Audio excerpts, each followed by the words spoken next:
Fate, Souls and Singularities by Mundatorem Chapter 51-55. Chapter 51. Moon Goddess and the Dumplings. To Moon Goddess and the Dumplings. 2. Ash pointed towards the object. It's a doll. I'm a bear. The stuffed animal whined. At least get it right. A bear. Ash slowly turned and looked to Artemis. Why? This is darling. The goddess proclaimed with an ecstatic grin while hoisting the teddy bear in the air as if it were a grand trophy. Gwendolyn stared at the bear before looking back at his fellow moon divine. He was going to get summoned, but I wanted to come along too. Please, help me, the bear whined. She's very possessive. He was cut off when Artemis tightened her grip around his neck and began to squeeze him, earning a mildly disturbed look from Ritska, Mash and Ash. Ha ha ha, Artemis gave a faux laugh. Darling. You say the funniest things, don't you? She continued to laugh as she strangled the bear. What is this? Ash whispered to Gwendolyn. The Lord turned his head slowly to stare at the servant before his lip curled in mild disgust. How would I know? You're a moon god as well, aren't you? Ash gestured to the goddess. You should be able to find some common ground. Can you find common ground with every undead you encounter? Fine. Ash sighed and looked back to Ritska and Mash. What is this? A bad episode of Sooty and Sweep. Ritska mumbled under his breath before shaking his head. Turning to Mash, if she's Artemis, who's the bear? Well, Artemis was supposedly seduced by the hunter Orion. Mash explained, still looking at the bear with a slightly perturbed expression, and Orion would be summoned under the class of archer. So it's possible that Artemis-san hijacked the summoning and forced Orion into a stuffed animal. So, that's Orion. Ritska pointed at the bear with a raised eyebrow, like the constellation. Yes, senpai. Mash nodded her head. I believe so. Should we do something to help him? Probably. Mash agreed, then stepped forwards. Artemis-san. She called out. The goddess paused in her movements and slowly turned to the young girl. I think you might be squeezing Orion-san too hard. Artemis blinked, then giggled. You figured out darling's name so quickly. I guess it makes sense with me being here. She lifted up the bear, but darling is fine, he can take it. He's being awfully quiet. Ritska pointed out, squinting at the unmoving doll. That's just darling being shy. The goddess explained away easily, then beamed at her own comment. He only really loves talking to me, right darling? Save me, the bear croaked. See. Artemis exclaimed, perfectly happy. Ash, Ritska and Mash looked at Gwendolyn. The god clicked his tongue at their expressions. Do you actually think that just because we're both lords that I can understand whatever insanity spawns from her mouth? Senpai. Mash whispered to Ritska. I've noticed Gwendolyn-san stops speaking olden when he gets upset. Artemis sent a sad look in Gwendolyn's direction. Darling. The other moon goddess is bullying me, she whined while shaking the bear. Orion sent a look towards Gwendolyn and then tilted his head. A bit flat for a goddess, ain't you? Darling. No, wait.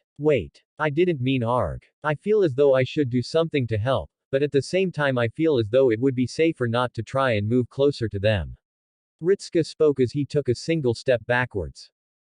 Gwendolyn released a small hum as he watched the bear being strangled, tilting their heads slightly before they released a dismissive grunt and turned away from the goddess and back to the trio. As theatrical as my counterpart is, it would be best if we made haste. The stolen supplies will not return themselves and I would rather doll out justice personally. Probably right. Ritska nodded, then turned back to the goddess. Artemis. Can I call you Artemis? The goddess blinked at being addressed before smiling. Yep. You can call me Artemis. Although I'm technically also darling because I stole his summoning. Ash scratched his helm as he held a flat look on his face before staring down at Mash. Were all your lords like this? He whispered to her. The shielder opened her mouth to reply before closing it again and allowing a contemplative expression to cross her face before she replied. I am not sure, Ash-san. I believe they are not all like this. Really? Ash sighed as he turned his head back to Artemis and Orion. I am undecided as to whether or not that makes me feel better or worse. He gestured to the goddess. Regardless, we should likely make haste. Gwendolyn speaks truly. Your disrespect of me is noted. Gwendolyn's voice carried over to the unkindled. Ash sent a pointed look in his direction. Good. I mean it. TCH. Ritska and Mash stared between the two of them before they turned to each other with equal looks of concern. Whether or not they found the supplies was quickly becoming a question of whether or not they would actually manage to mount a successful search before a fight broke out. That an Artemis was quickly proving to be something of an airhead. So, what you're telling me is that the second they ray-shifted down into the singularity we lost contact with them. Olga spoke in a hollow tone of voice, earning anxious looks from the command staff as they each shared glances with each other. Well. Why yes. Romani replied slowly, shrinking into his chair as the woman turned her glare onto him. We can still get a reading on them though. He hastily added on at her growing look of annoyance, so they're still alive. But we can't contact them. No. I'm going for a nap. She turned around and made her way to the door, a long nap. Wake me when something happens and they return. Aren't you going to stick around? And do what? She halted, looking over her shoulder at him with a scowl, nervously fidget on the spot for all to see. I think not. So I'm going to go to my room and have a long nap while I consider just how desperate our situation is that we cannot even launch a single mission without some catastrophe striking us down. She paused. I will also be commissioning the creation of a security team in order to prevent future instances. Really? Romani sat back up in his chair. I suppose it will be made up of servants. Are you volunteering to try and calm Havel down if he starts a fight with someone? Of course it will be made of servants. She snapped at him. If they aren't back within a few hours, send someone for me. Closing the door behind her, silence reigned in the command room before Maxwell let out a low whistle. She took that better than I thought. You think so? Carrie let out a mirthless chuckle. She looked 5 seconds away from strangling each and every one of us. Was that with the little twitching I think she did? Yeah. Oh. Maxwell leaned back into his seat and cupped his chin, eyes slowly widening in realization. My wife sometimes did that though. Hope you got a good health insurance plan then. It's tracks. It is senpai. Literally wheel tracks. He gestured to them, then turned to Artemis. You said the guy was pulling a wagon. Yes. Artemis replied enthusiastically, a really big wagon too. Had loads of crates in it. Sounds like our missing supplies then. Ash affirmed with a grunt, likely being carted off by this mysterious, bald man. He paused after his statement before a frown came to his face behind his helmet, which is setting off a number of warnings in my head already. Really? Mash turned to him. Maybe you have good instincts, Ash-san. Maybe, Ash muttered, cupping his chin before following the trail of the wheel marks in the ground and moving ahead of the group. The tracks seemed to branch off away from the road and move off towards the forest. He continued forwards, following the trail as it led further off the road and towards the forest. Let's go then. Ritska jogged after him, swiftly followed by Mash, Artemis and Gwendolyn. Still, why a bear? I don't know. Ash shrugged. I have little experience with dolls. He cast a glance over his shoulder to see the goddess still cradling the sentient toy with a blissful expression on her face which seemed to ignore everything around her. Does she not also seem simple? Ritska snorted, looking away from him and biting his lip in order to keep the laugh from escaping his throat. After few seconds he shook his head in a disbelieving way before turning back to Ash. You just say what comes to mind, don't you? You have yet to tell me I am wrong. Ash pointed out. Still, having met other gods before, she is not quite what I had expected. The frown was palpable in his voice. Any wrongdoing she would cause seems as though it would be the product of careless stupidity rather than malicious intent. Well, I'm not going to comment on it. Ritska wryly replied, looking over his shoulder at the archer duo. Still, Gwendolyn seems a little more regal than her, doesn't he? He's of the royal family of Anorlando. Ash chortled. He's meant to. It is likely why he finds the Lady Artemis so vexing. How so? The master asked with a raised eyebrow and a mildly confused look. Ash stared down at him for a brief moment before casting his sight ahead. They are both lords of the moon. Ash explained. How would you feel if your counterpart was an imbecile and proud of it? Fair enough. Ritska shivered at the thought, then frowned. Wait, is that why you keep laughing at Gwendolyn? In part, yes. Ash admittedly easily, it is also because I despise him. The casual ease at which he declared his hatred of the god almost had Ritska face fault. He still stopped dead for long enough for the saber to get some distance before he hastily jogged ahead to join him. What the heck? Ritska asked in a hissing whisper. You can't just admit to hating him like that, you've barely even spoken to him. And I don't wish to. Ash went on, in truth, it is only because his sister was a gentle soul that I didn't kill him when we met in Rome. Ritska frowned at him, then looked back towards Gwendolyn for a split second before back at Ash with a concerned expression. Do I need to be worried? No. Ash sighed. I will not act upon my feelings now, and he is sworn to your service or a partnership at the very least. That makes him an ally. Ritska cringed as Ash made the word sound as if it were poisonous, and my oath as a warrior of sunlight would prevent such actions as the killing of allies. Ritska's frown grew. Why do you hate him so much? That is a very long and very complicated story. Ash replied in a tired voice. Suffice to say he made some decisions which I do not agree with. I admit I do not know the full picture, but I am aware of enough to form an opinion. That seems a little hasty to decide you want to kill him if you don't know everything. You would think so, but you know not his sin. Was the response he got, before he could ask further. Ash came to a stop and held up his hand. I sense servants ahead. The group paused, Mash jogging up to join Ritska and Ash. I can sense them too, Senpei. She frowned. They aren't trying to mask themselves. They aren't. Ritska blinked, then knit his brows together. Does that mean they know we're here as well? Or traveling with two gods? Ash threw a thumb over his shoulder. I doubt there is a servant within 100 meters of us who doesn't know where we are. You speak as if that is somehow my fault. Gwendolyn's irate voice came from behind them, and the lords of Anor Londo do not skulk about the shadows. If we are to move amongst the lands, we shall do so in our full splendor. You like looking pretty as well. Artemis giggled, earning a sigh from the dark moon god. I normally dress up specially for Darling, he always loves it. Don't you, darling? Yes, yes. You look very nice, dear. Orion's dull reply came through. I'd rather appreciate how nice you look in an actual body.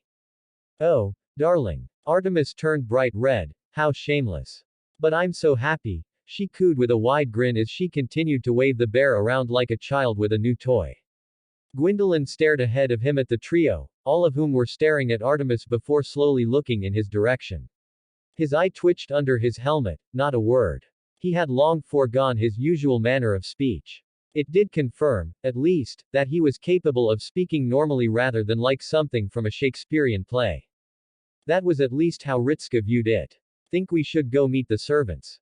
Ritska asked. Looking towards Mash and Ash, the pair looked at each other and then back towards Ritska. The former gave a nod while the latter gave a small shrug. They remain our only lead thus far. Ash remarked, although it would be best we prepare for violence. Whatever happened to believing in the goodness of people's hearts? Ritska asked rhetorically as he turned away from the pair and made his way forwards. That is a saying. Ash looked down at the shielder girl. Mash stared back at him for a few seconds before she nodded her head. I think it's quite nice to believe that not everyone is out to get you. She replied, then frowned. Surely not everyone can be a hostile. No. Not everyone. Ash replied after a brief pause as he moved to follow after Ritska, but anyone.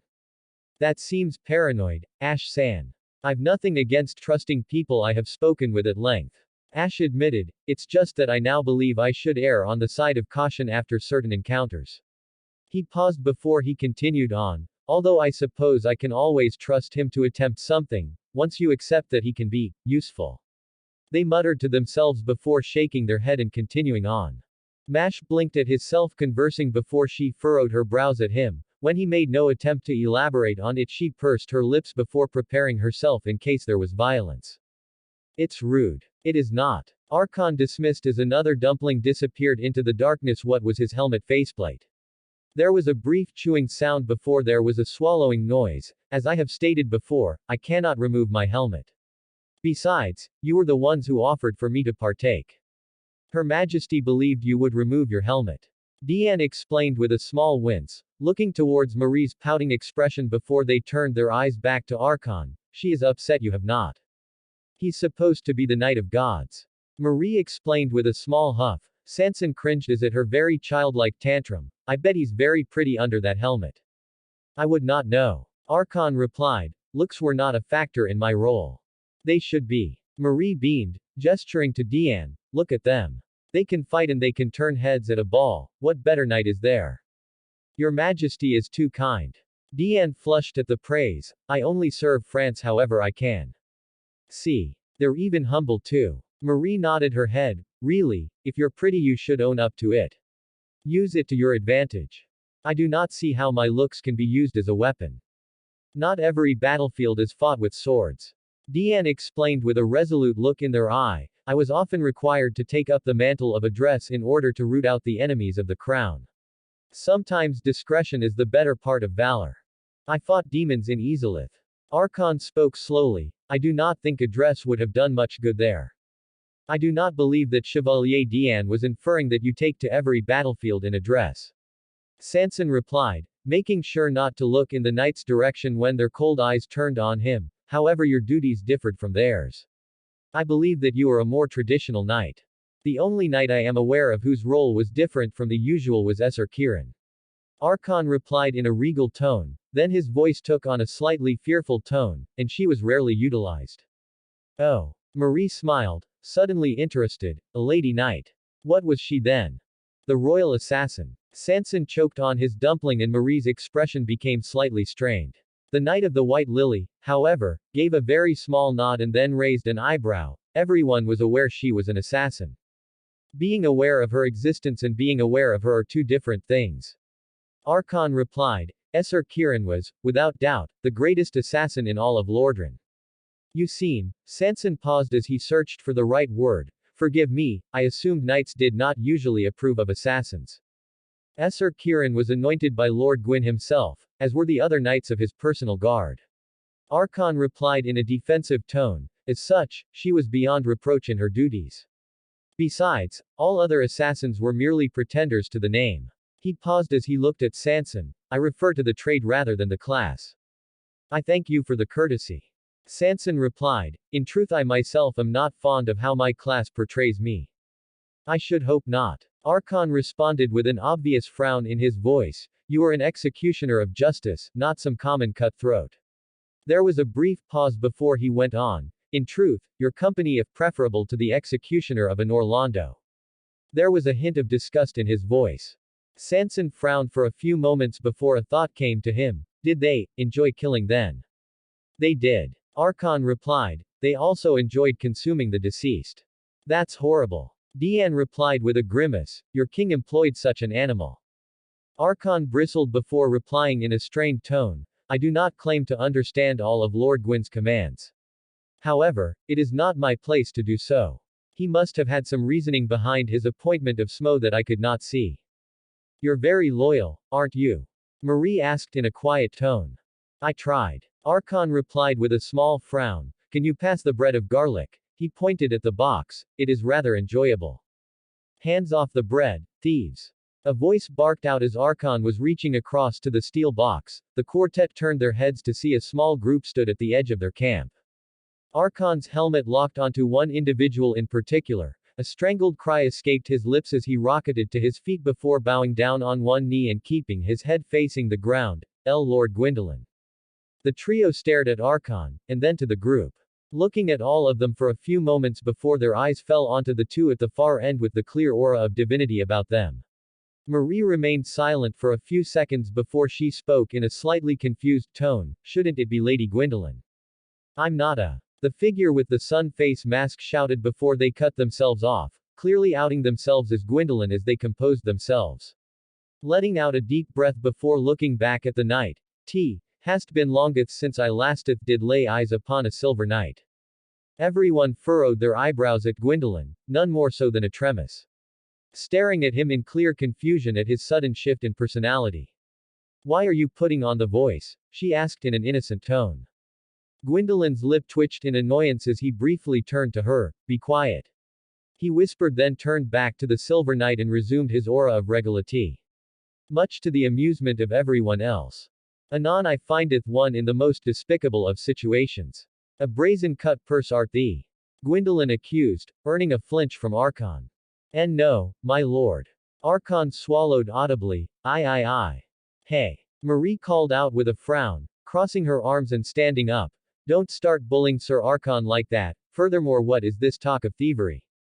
Indeed. Dian rose up next, their hand clasped onto the handle of their sword. I will tolerate no slander against my queen in this way. I think this is a big misunderstanding. Sanson offered his 2 francs to the situation. Marie. Ritska blinked, stepping forwards, is that you? Marie turned in the direction of the voice before her face lit up. Oh. Hello there Ritska, Mash, Ash. She beamed at the trio then frowned. Where's Sir Sigward and Jean? Ah, they didn't come with us. Ritska explained with a small shrug. Well, Sigward didn't. We, haven't summoned Jean yet. Oh. Marie pouted for a few seconds before she shrugged. Oh well, I'm sure we'll meet again. Marie. Sanson looked up. You know them. The queen looked down and blinked. Oh right. You were both, she winced before shaking her head, anyway. The 2 cuties are Ritska and Mash. The pair blushed at the rather direct comment, the tall brooding one is Ash. She giggled, but he's really a big softy. Said softy tilted their head in puzzlement. And these 2 are, she paused as she stared at them, well, I know that one is Gwynny. I beg thy. Gwendolyn's startled gasp was cut off when Marie looked at Artemis. I don't know who you are, I am afraid. She went on, looking quite stricken at the news. I suppose introductions are in order. I am Marie Antoinette. She clasped her skirt and did a slight curtsy, Queen of France. Hello. The goddess smiled. I'm Orion, she isn't. Mo. Darling. The goddess whined at the bear's interruption. Why did you have to ruin my fun? It's my name you're using here. The stuffed animal shouted. Don't try and misrepresent me. She's Artemis. Ash threw his thumb in the goddess' direction, earning wide eyes from everyone in the group, save Marie. Another lord. Archon muttered out in surprise as he slowly craned his head to stare at her. Yes. I can see the essence of divinity now. He affirmed to himself, Goddess Artemis. The goddess in question turned to the knight in surprise at being addressed. I am Sir Archon of the Silver Knights of Anorlando. I bid thee greetings and hope that I conduct myself in a manner that does not insult you. Okay. Artemis replied after a few moments. You're really polite, she giggled, and you feel like a really tiny god, so you're fine. I thank you for your kind words. Ignore her. Gwendolyn sighed into his hands with a tired voice before looking at to Archon. I shall hear explanations now for this conduct. Yeah. Ritska added on, pointing towards the silver crate with the Chaldean symbol printed on the side. Where did you get all this food? We bought it. Sanson replied with a straight face. That took the wind out of everyone's sails. You bought it. Mash replied in a slow manner, as if she believed she hadn't heard it properly. We did. Dian nodded their head in affirmation. You purchased our stolen supplies. Ash spoke up in an incredulous tone of voice, with currency. Yes. Marie nodded her head. It was a pretty good trade too. She admitted without shame. You have some tasty food where you're from. Ritska gave an empty smile. I'm glad you enjoyed our food. He paused. No, sorry. I'm very glad you enjoyed our stolen food. He emphasized the word. Marie frowned and placed her hands on her hips. Hey. We weren't to know. Marie. Ritska pinched the bridge of his nose. The Chaldea logo is printed on the box. He replied, and you were with us in France when we received supply crates with those same pictures on it. Oh right. Marie nodded her head in realization. That did happen. That did happen. Ritska parroted then sighed. Alright, fine. Water under the bridge, I guess. He shrugged. So can we have our supplies back now? Well, we did pay for them. Sanson pointed out. The scratched his cheek. However, if they were stolen at the time, then I suppose it makes it unlawful ownership. We're really sorry. Mash apologized, but Chaldea's entire pantry was stolen as we do need those supplies back. Your entire stock. Archon snapped his head to her. What fool was guarding them? Ritska looked around and then back to the knight. No one was. Are you, perchance, an imbecile? Archon hesitantly asked. The royal pantry was, at all times, guarded by no less than 20 silver knights at any given time. We don't exactly have that many knights. Ritska replied, scratching the back of his head and looking away. I think we've got barely that many servants. Oh. Archon replied, you were understaffed then. He nodded to himself, most unfortunate. This conversation has diverged. Gwendolyn cut through the matter and brought Archon's attention back. Him. The one you purchased these supplies from, report all you know. Yes, my lord. Archon bowed his head. They were human. Bald, they were wearing black leather garbs. He paused for a few moments. They also held a glaive and a tower shield. Were they called patches, by any chance? Ash's voice called out, already sounding resigned about the whole affair. Archon nodded their head in affirmation. That was indeed their name. By the flames. Ash sighed, rubbing the front of their helmet in exasperation. I should have guessed when the goddess said he was bald. Patches. Ritska tasted the name then blinked. Isn't that the person who stole your magic box? Patches is many things. Ash sighed, although he has never been a direct thief. He admitted, usually he loots from corpses or scavenges from what is lying around. How he came into possession of my bottomless box is beyond me, but I suspect we shall find out soon enough. Well, I know the director wanted to look at it. Ritska nodded his head, then frowned, but if he isn't a thief, how did he get our supplies? I did say usually. Ash pointed out, he was the one who stole Sigward's armor. Although I suspect if he were confronted about such a thing he would claim that he thought the Katarinen dead. Isn't that technically true though, Ash-san? Mash asked hesitantly, you and Sigward-san are both undead, right? Yes. Ash nodded. I never said his excuses were foolproof. He paused then looked back at Marie. There aren't any drops around here, are there? Marie blinked in surprise then shook her head slowly, not to my knowledge. I see, what about pits? None that I know of. That's good. Ash let out a sigh, then saw the looks of confusion, covering every base. Patches is prone to pushing people off things. Okay. Ritska nodded, then clapped his hands together as he span around to face the search team. Okay guys, our mission just changed, kinda but not really. Our plan now is to recover our stolen supplies and to get this Patches guy to recover Ash's box of stuff. He looked around the team. Any objections on that second one? None from me. Ash gave a dangerous chuckle. I have some words for Patches when next we meet. Ash-san. Mash called out to him, you're acting very villainous right now. The saber paused and looked at the shielder before they shrugged their shoulders. All I will say is that he probably deserves it. The saber paused then sighed, although I suspect he shall somehow find a way to convince me not to wring his neck. Before all that, Marie spoke in a serious tone of voice, slowly looking towards Gwendolyn, there is something that I must confirm first. You are Sir Archon's superior, yes. One such, yes. Gwendolyn nodded his head, why? Are the Silver Knights forbidden from removing their helmets? Who told you such rubbish? Gwendolyn responded with a scoff, I admit it was a rare thing but there was no code to prevent it. But, Archon sputtered, forgive my outburst, Lord Gwendolyn, but Sir Artorias told me that to remove my helm was forbidden and that I was sworn to a vow of chastity.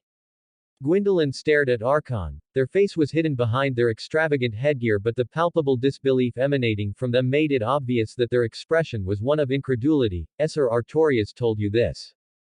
Yes, my lord. Archon nodded. SNRK. A barely concealed snort of amusement escaped Gwendolyn. If there were such a vow, I am afraid Sir Artorias broke it more times than could be counted. My lord. I dare say there was not a woman in Orlando who was not familiar with the knight's fabled touch. An amused smile came to his face. I once heard GWY. His expression flattened. I heard from a source that his hands were as skilled in other matters as they were with his sword. Marie let out boisterous laugh while Ritska snorted at the insinuation, the boy shaking his head in disbelief while Ash let out a sigh. Mash, for her part, gave a light blush at the cavalier remarks. Hey. Orion let out a loud chuckle. Sounds like my kind of gu-erg. Oh, darling. Artemis gave a smile that promised death as she tightened her grip around the bear. You say the funniest things. But I know you wouldn't hand around with such a womanizer, would you? Oh, of course. Orion managed to ground out through the goddess grip. Her expression instantly brightened as she went back to humming to herself as Archon had his world view shattered with but a few sentences. But Sir Artorias, Archon whimpered, my helm. You are free to remove it if you want. Gwendolyn dismissed. The issue was the knights engaging in carnal behavior when they were supposed to be on duty. So, he doesn't have to wear the helmet all the time. Marie's laughter died down as she asked the question. No. The queen gave a low hum as she slowly turned to Archon. The knight was still frozen on the spot. Hear that? The woman giggled. You can take the helmet off. I don't want to. Archon replied stoutly, standing tall and not looking in the queen's direction. Marie pouted and crossed her arms. Sanson and Deanne shared a moment as they rolled their eyes, the latter realizing they had done something in common with the former and frowning slightly. Sanson winced at the display and looked back down at the campfire. Come on, Marie poked his armored shoulder, take of the helmet, please. And no. Gwendolyn seemingly blinked to themselves as they watched the knight fumble. Lady Quelog was right. This is amusing. While I'm very glad you're happy. Ash drawled. He turned to Ritska. How are we going to get the supplies back? Ritska blinked, then furrowed his brows, looking to the box and then snapping his fingers with a look of realization. Anyone got a pen and paper I can borrow? We've got an incoming ray shift from France. Maxwell called out, the room sparking to life. No life forms or servants it. The man frowned. It looks like a standard Chaldea issued supply crate. They must have found some of our supplies then. Romani let out a relieved sigh as he leaned back into his chair. That's good. Suppose we'll have some good news for the director then. Is that? Da Vinci leaned forwards to stare out the window of the control room. Is that a note on top of the box? Romani frowned, then squinted his eyes. Sure enough, on top of the pile of crates was a square piece of paper. I suppose with communications down, that might have been the best they could manage. The doctor surmised with a nod. That's quite creative of them. Naturally. Da Vinci boasted, they have been in the presence of a genius after all. Daughter, you taking credit for them leaving a note on a box and sending it to us? Romani asked incredulously. Da Vinci's proud smirk only confirmed that in his mind. I should have known the answer to that. The man sighed, pushing himself away from his desk and standing up. Should probably go and read it. He muttered, quickly making his way towards the door. Found some food. Romani whittled off out loud as he read the note, not all of it. Person from Ash's world is selling it off. Also might own his box of stuff. Romani blinked at that, looking to Da Vinci and seeing her own expression of surprise. The pair shrugged and looked back at the note, following trail now. The man looked away and handed the note to Da Vinci and he scanned the several boxes sent back. Well, it's not much but it's better than nothing I suppose. He sighed. Still, we were robbed by another world-hopping servant. The man cringed. How bad is our luck? You didn't read the PS at the end. Da Vinci dryly put. The doctor blinked at her as she handed the note back to him. PS We found Artemis.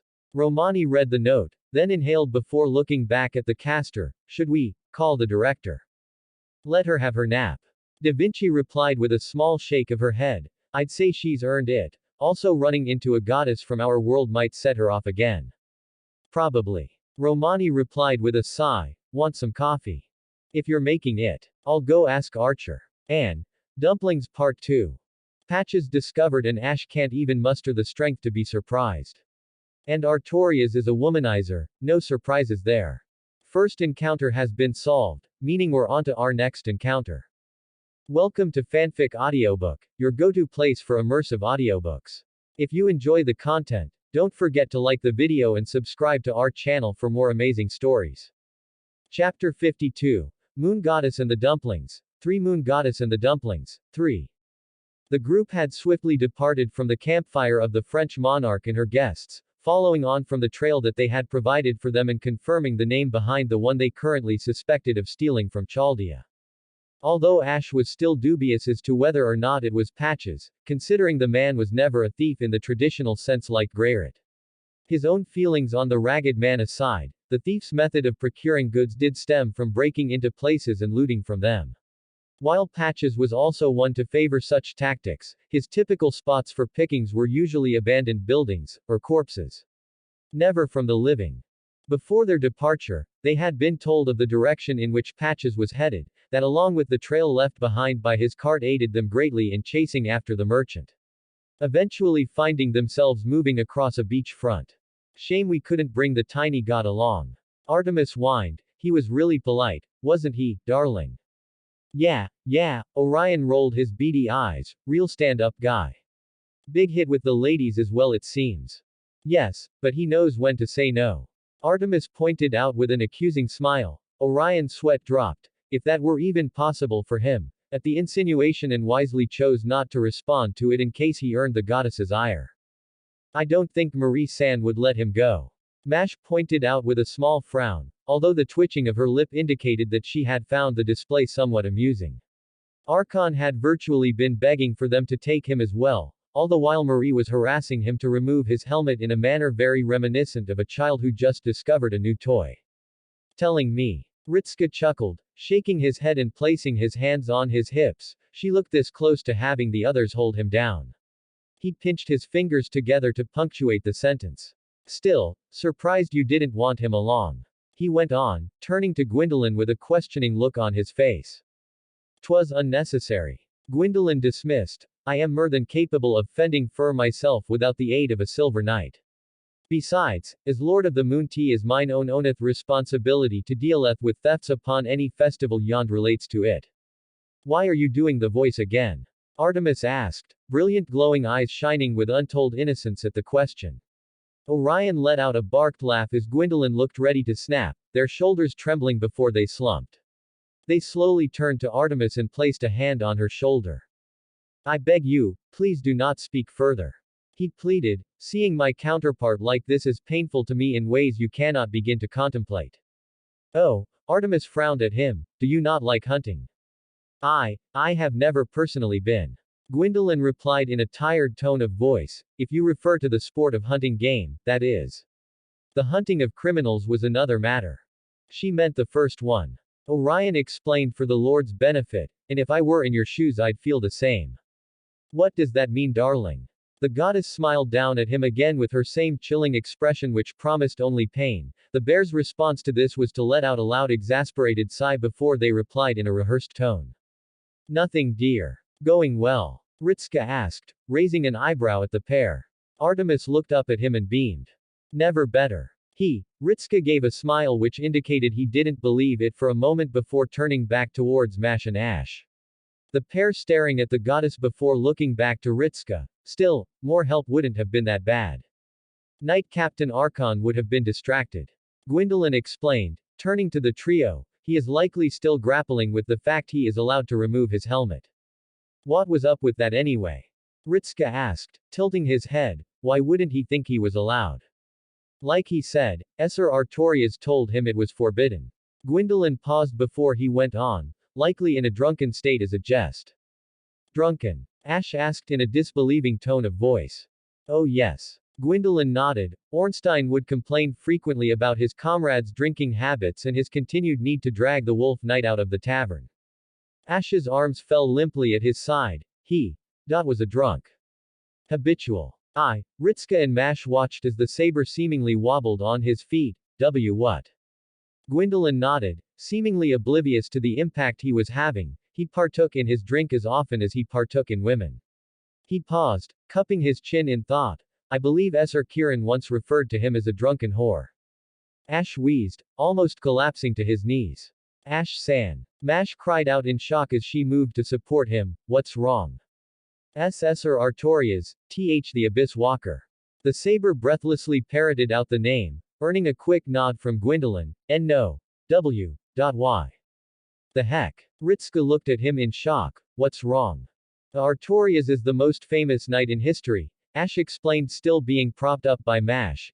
Even I knew of his legend, a noble knight of Gwyn's court and, you're saying he was an unpaid prostitute. Gwendolyn helpfully explained with a perfectly straight face, causing Ash to seemingly wilt further into Mash's grip, much to the girl's growing horror at his condition. Gwendolyn remained silent for a few seconds before a quiet snort escaped his lips, soon turning into a melodious laugh which disturbed Ritsuka, mainly because of how attractive it sounded, and caused everyone else to look at him oddly. Lady Quelog was indeed correct. Gwendolyn mused as his laugh died down. This is indeed most amusing. What? Ash asked in shock. Gwendolyn fixed him with a pointed look behind his helmet.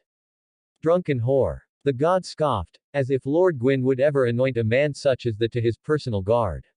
I admit that Esser Artorias had his proclivities, but he was not one for frequent indulgence. Wait, Ritsuka blinked, then tilted his head as he stared at the god. Did you ruin this guy's entire character, just for the shock value? Is that not how it is done? Gwendolyn asked, the amusement still present in his voice, although Artorias did indeed have great admiration for the physical form of women. So he was not a womanizer? Ash asked. No. He was. Gwendolyn admitted, that much was true. Although he would have likely informed Knight Captain Archon that he needn't remove his helmet as a jest.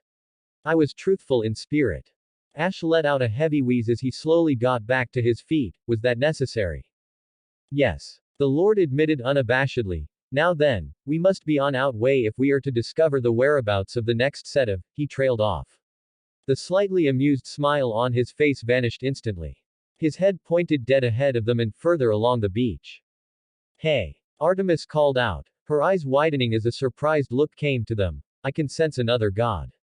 Ritska, Ash and Mash blinked at the woman in surprise before looking towards each other. That likely meant they were in for trouble.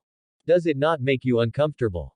The nameless king asked, tilting his head slightly as he stared at the woman, constantly burying your impulses. Martha let out a nervous chuckle, looking away from the man, and the expressions of the other two servants sat around the campfire. Impulses. I'm not sure what you mean. She replied to him, her voice holding a slight edge to it. Her response was met with a raised eyebrow from the war god, who looked to the other two. Georgios shrugged his shoulders while maintaining his calm expression, while Sasaki gave a knowing smile in the direction of the saint. I've seen how you carry yourself. Nameless gestured to her, like a warrior. Ha ha ha, I'm sure you're mistaken. Really? Sasaki blinked, then looked around. I'm quite certain in my own estimations, like our esteemed divine friend. He gestured to the larger rider. He seems quite confident in your abilities as well. Well, you're both mistaken. Martha replied with a tight smile. A saint such as myself could never be a warrior like either of you claim that I am. Oh. Nameless nodded his head. I see. His tone of voice indicated he wasn't certain of her statement, which she picked up on immediately, narrowing her eyes. What is that tone? She accused. You sound as though you don't believe me. Either of you. You do realize my nature, do you not? Nameless raised an eyebrow at her. Of course I don't. She snapped at him, her controlled visage shattering. You just rocked up and started walking with us before this person. Pointing at Sasaki, she froze as the pair were now staring at her with knowing expressions.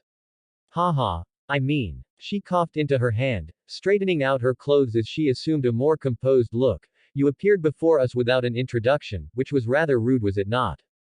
Did I? Nameless blinked, then hummed. I suppose I did. Although I normally hand my name over to warriors, if you were to duel me I would happily. No. Martha shut him down instantly. I do not know how often I must inform you, but I am not the type to engage in pointless battles. Ah, woman of necessity. Sasaki nodded. How magnificent. Although that is not all there is to you, is there? I sense quite the burden beyond your saintly image, Tarisk, I believe. Oh. Nameless leaned forwards, cupping his chin. Tarisk. A dragon she managed to tame. Sasaki informed him. The way Nameless's eyes lit up with interest wasn't missed. Quite the formidable beast as well. Martha scoffed. Of course he was, and what interest is Tarisk to you? She trailed off before narrowing her eyes at the samurai. Is that what you're after? I don't know how many wyverns you've slain with that skimpy sword of yours, but the scales of Tarisk would shatter that flimsy thing when you first struck. Oh, I am not so certain. Nameless mused, staring at the assassin's sword. I recognize that quality. And I know for a fact it is not your original blade. Well. Sasaki chuckled. I had it remade by local smith after you broke it. The assassin didn't sound as saddened by the destruction of his sword as he would have been suspected of. Martha, however, took it as a sign of victory. See. She smirked. If even this ruffian can break that sword of yours, then Tarisk's scales would be invincible. He was able to withstand my punches after all. Her boast quickly backfired when she noticed the eyes of all three men fell upon her, all sporting equal levels of bafflement. Your fists. Sasaki parroted, his own smile growing. How odd, I thought your weapon was a staff. Martha froze. Her cheeks slowly turned red as she pointedly looked away from them. What? Oh, how silly. Perhaps you're hard of hearing. A saint like myself could never do anything as barbaric as punching someone.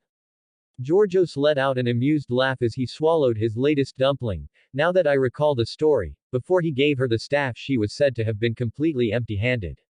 Her fellow saint's smile grew as he stared at her, So before you were gifted it you were fighting dragons with your bare hands.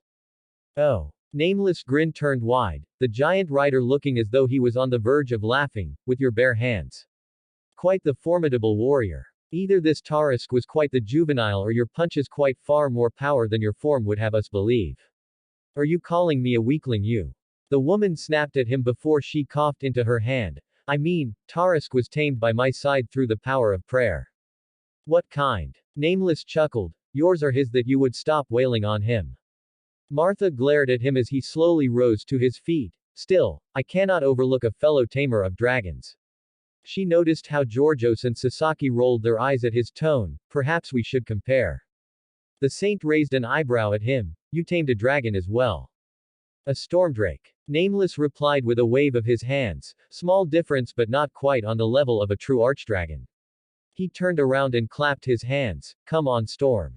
Martha widened her eyes and almost bolted to her feet when the large four-winged bird-like drake slowly came into existence. Easily 38 meters long, the beaked head looked at Nameless and then to Martha before it tilted its head. The saint looked to Georgios and Sasaki and saw that neither of them were particularly concerned about the sudden appearance of the large bird lizard. Well. Nameless turned back to her. I showed you mine. The woman scoffed as she looked the drake up and down, stabbing her staff into the ground and crossing her arms dismissively. You're boasting about that. Look how skinny it is. Tarisk was a child of the Leviathan. Now I'm very interested. Nameless smiled. Come now, surely you can be proud of your achievements. He paused before he cocked his head to the side. If being a saint is a concern to you, I knew of many saints who were mighty warriors. Martha paused before she slowly tilted her head. Really? Nameless nodded, then pointed at Georgios. Him, for one. The man paused and looked up from his food. Any man who can slay a drake is certainly one deserving of respect. I try not to do these things for fame. Georgios replied. Well, Martha sighed. Fine. Tarisk. Nameless blinked as the air behind the saint shimmered as the armored beast came into existence. The beast, while being smaller than Storm, looked no less fearsome. The head, which looked more like a lion's than anything else, had 4 horns springing forth from it. 2 were forward-facing and extended over the forehead while another 2 jutted from either side of the head. Moving along its body was a giant armored shell with a dark plum coloration with a spiky texture to it. The skin was a deep purple with the beast having a long scorpion-like tail and 6 legs protruding from underneath the shell. Nameless nodded his head after a few moments. Tarisk looked at him, large eyes narrowing slightly before looking at Storm and huffing. The drake responded in kind, although with puffs of flame shooting out from between its beak. Yes, Nameless nodded, cupping his chin as he studied the dragon. Most impressive. Your punches must be quite fearsome. Well, yes, she cut herself off and sputtered. I do not punch people. I'm not some street brawler and I have never fought with my bare hands in my life. A snort sounded behind her, causing her to freeze before slowly turning to Tarisk. The dragon froze under the deathly cold glare he received from the saint and let out a small whimper. Nameless chuckled alongside a deep amused rumbling from Storm.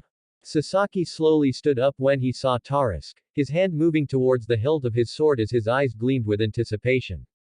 He paused when Martha span around and pointed a finger in his direction in an accusing manner. Unsheathe that sword and I shall deposit it where even the Lord's light cannot reach. My. Sasaki chuckled, his hand moving away from his sword and into the air in a surrendering motion. Quite the fearsome declaration there.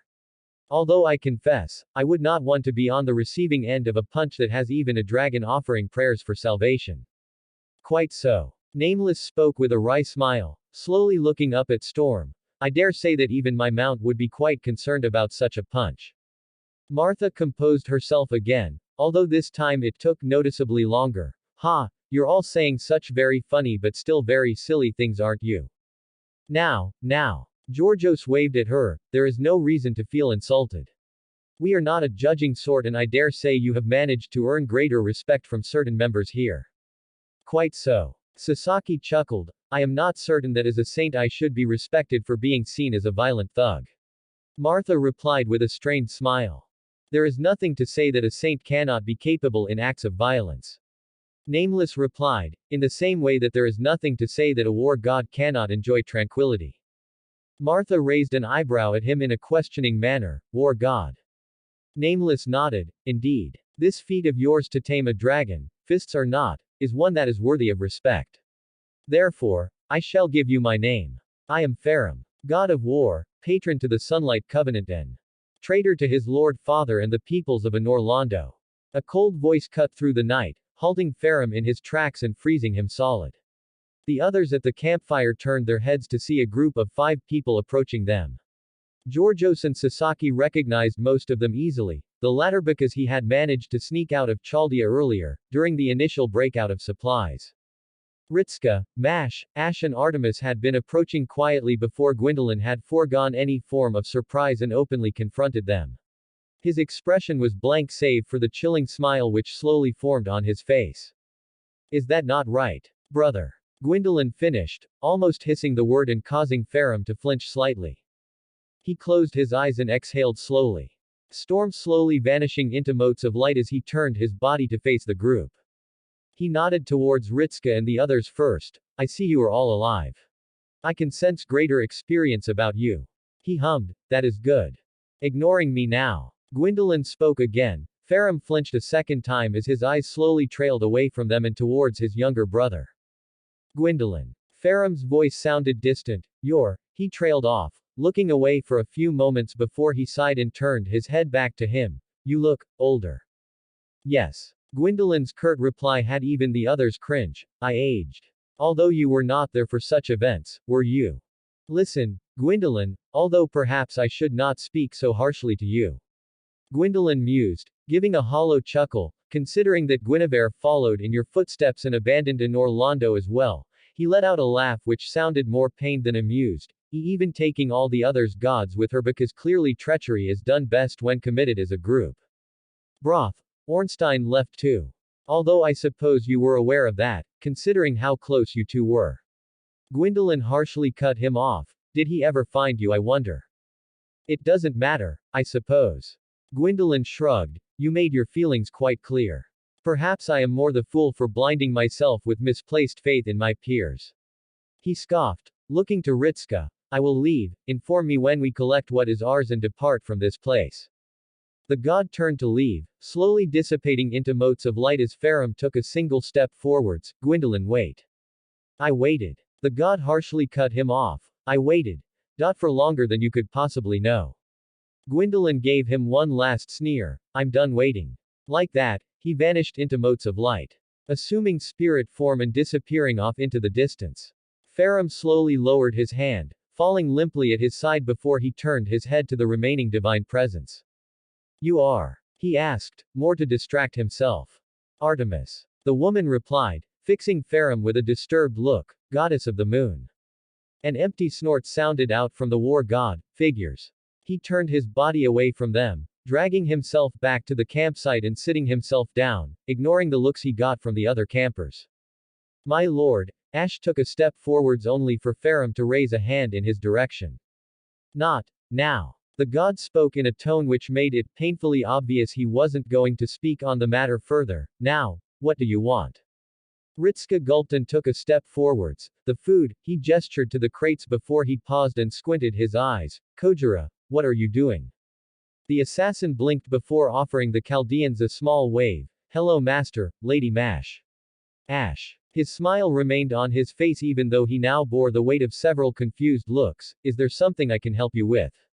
Yeah. Ritska nodded his head, still staring at Sasaki. We recently got the entire pantry robbed. You know anything about that? Indeed. Sasaki nodded his head. In fact, I followed the culprit to the rayshift chamber and was caught up when it went off. And Ritska gestured for him to go on. I ended up here several days ago. Sasaki replied. Since then I have been dealing with stray wyverns until I ran into this group. He waved a hand to the servants surrounding him, and then made merry. Kojira-san. Mash pursed his lips. Did you find the person responsible for stealing our supplies? I believe so. Although I did not see the individual who actually stole from Chaldea, I did encounter a suspect.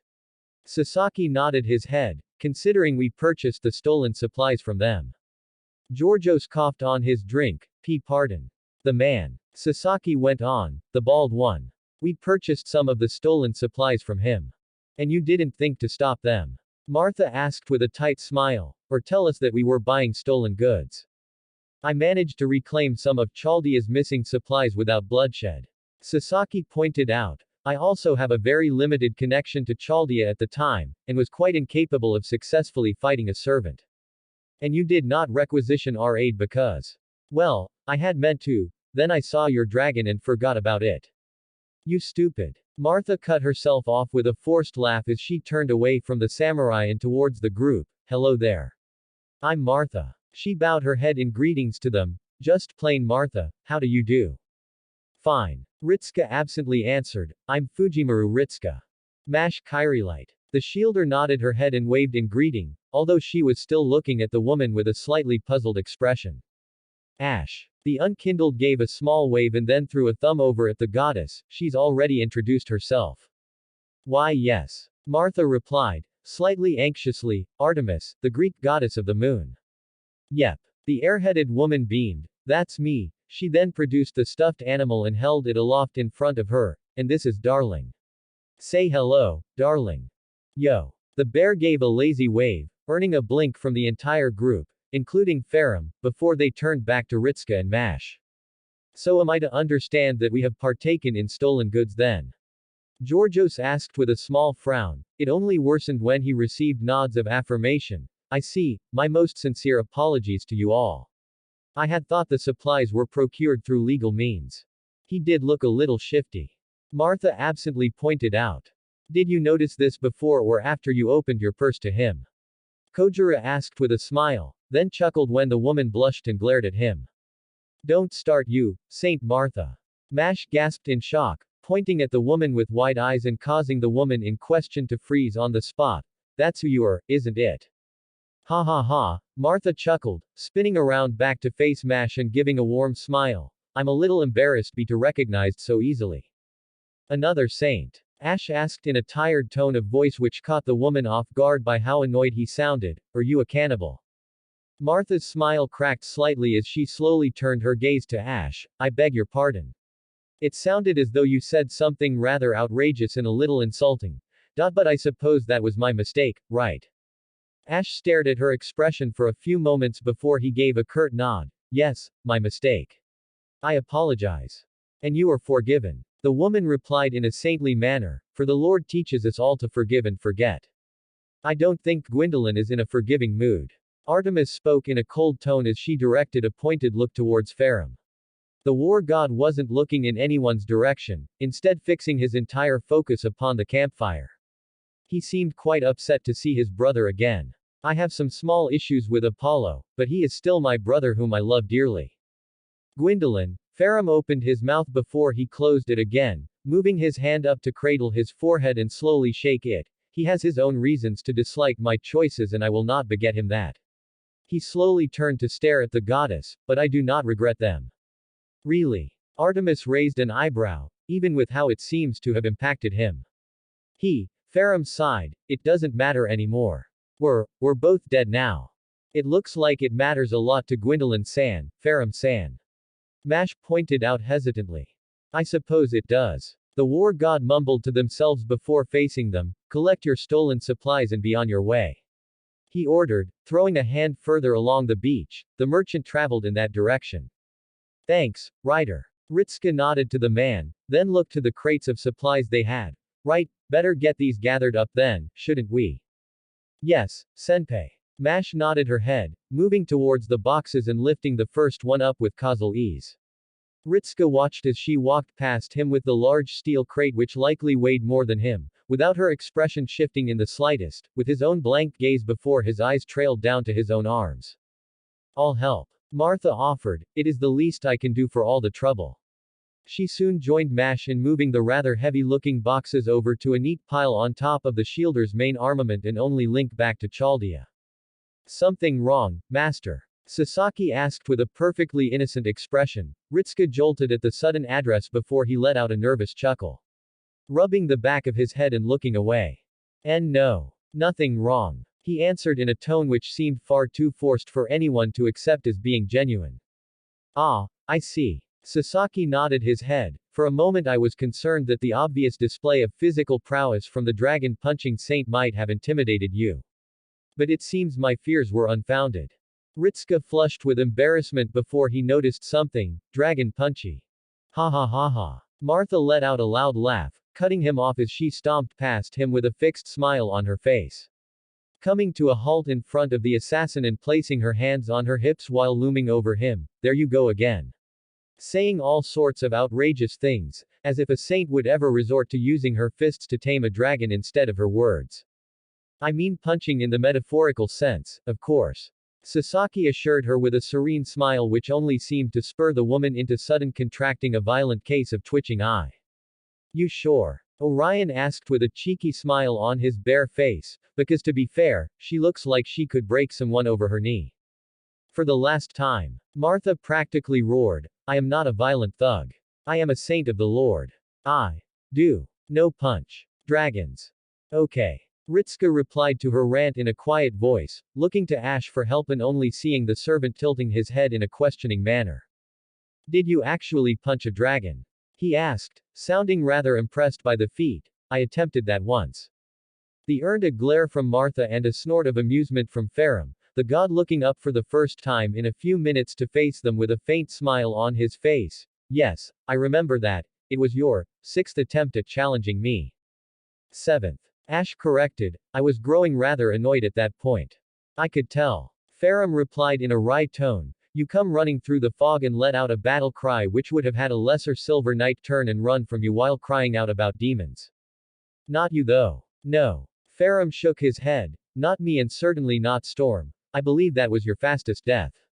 It was. Ash agreed with a sigh as she rubbed the forehead area of his helmet in exasperation. I managed to punch your dragon in the face once, broke my fingers and was then eaten for my troubles. I didn't see you again for some time. Farum replied, it felt like weeks. For me it was several days. Ash pointed out, then turned to Martha, still, to punch a dragon. Did you win? Did I? The woman sighed, yes, I tamed Tarisk through the power of love. She replied, then shot a look towards the others before they could speak up.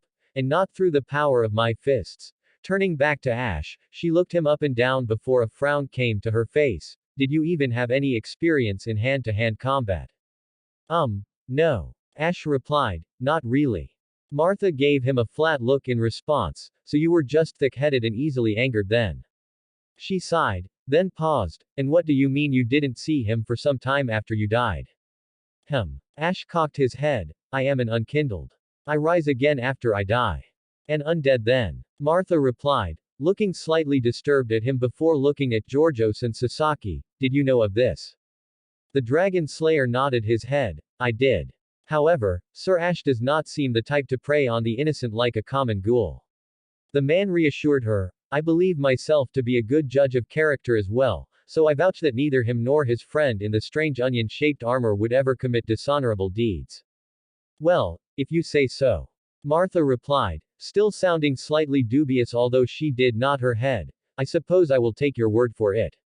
The blinked as she thought of something, you seem to retain your faculties rather well, is it perhaps a miracle from God that you do so? No. Ash replied in an icy tone, it is many things, a miracle is not one of them. That's the last box, senpai. Mash informed the man, ending the awkward conversation much to the relief of those involved. Ritsuka gave her a smile before turning to face Sasaki. Yes. The man blinked at them, then nodded his head in affirmation, you wish for me to return. If you would be so kind. Ritsuka scratched his cheek, you can also carry a message back with you and let everyone know what stage we're at. Last time we had to use a hastily scribbled note. I see. Sasaki replied as got to his feet, giving Martha a regretful look, it seems I shall be unable to test the fearsome power of your punches of love. Martha gave him a closed-eyed smile as she cracked her knuckles at the man. Sasaki wisely decided that was the moment to make his hasty retreat as he quickly skirted around the campfire and over to where Mash had set up the crates for the journey back. All right, senpai. Mash nodded her head, I've got everything ready. Okay, when you get back to Chaldea let everyone know we're still hot on the trail for this Patches guy. Ritsuka replied, also tell them not to eat everything while we're gone. I will endeavor to deliver your message to the best of my abilities. Sasaki bowed his head before giving the campfire group a small wave, until we meet again. He disappeared in a small flash of light along with the supplies from Chaldea. Martha let out a heavy sigh as she shook her head. Honestly, what type of man even was that? A frown came to her face as she stared at the spot where he had been standing. He didn't even act like a real samurai. He acted how he wished to, rather than how he was expected to. Farum replied to her as he poked the fire. I believe it is a lesson you should take to heart. Martha pursed her lips at the man before shaking her head and turning to Georgios. Now what? Well, I see no reason why we cannot simply enjoy the scenery. The man replied with a smile as he turned to stare out across the waves. A shame that I cannot capture such a view. You mean take a photo of it? Ritska asked with a raised eyebrow. Georgios blinked and turned his head to look at the boy with a questioning look on his face. A what? Photo? Think of it like a, The boy snapped his fingers a few times in thought before his expression lit up. Instant painting. Truly? Georgios asked. At Ritska nod he grew an interested smile. I see. Should you ever summon me to this Chaldea, I should like to speak more about this photo you speak of. Sure. Ritska nodded to him. We'd be happy to have you. Turning away from the saint he looked to the others. We ready to go? Yes, senpai. Mash nodded her head in affirmation with the others behind her offering similar messages of agreement. Let's go then. Ritska pointed onwards as he began marching past the camp. The servants passed the trio of riders by, although Artemis leveled one last look at Farum in a suspicious way before turning her head and following after the group. I hope they catch their runway thief. Georgios mentioned as he watched them leave. Martha slowly sat down where she had been and offered a small nod of their own. Still, I cannot help but feel guilty that I participated in such acts. She lamented. To think I committed theft. To think you got caught. Farum muttered, suddenly producing a small tray of dumplings, much to the shock of both the servants in front of him. Although if it concerns you so greatly, he trailed off as Georgios held up his hand to stop him. Well, we did indeed purchase them while ignorant. He remarked, sharing a look with Martha. And none of us have masters, so we cannot truly waste magical energy needlessly. The woman mentioned as she eyed the dumplings with harmless interest. Georgios nodded his head before looking past the woman into the retreating shape of the Chaldeans. They do look as though they have gotten quite far away from us. It would be terrible if we were to chase after them, only to vanish midway and allow these snacks to fall into the sand. Martha spoke in a saddened tone as she slowly reached out and picked up one of the dumplings from the tray.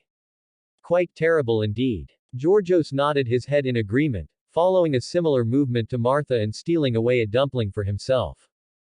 Farum rolled his eyes at the pair before picking up a dumpling for himself. Spoils of war. He chuckled, moving it towards his mouth.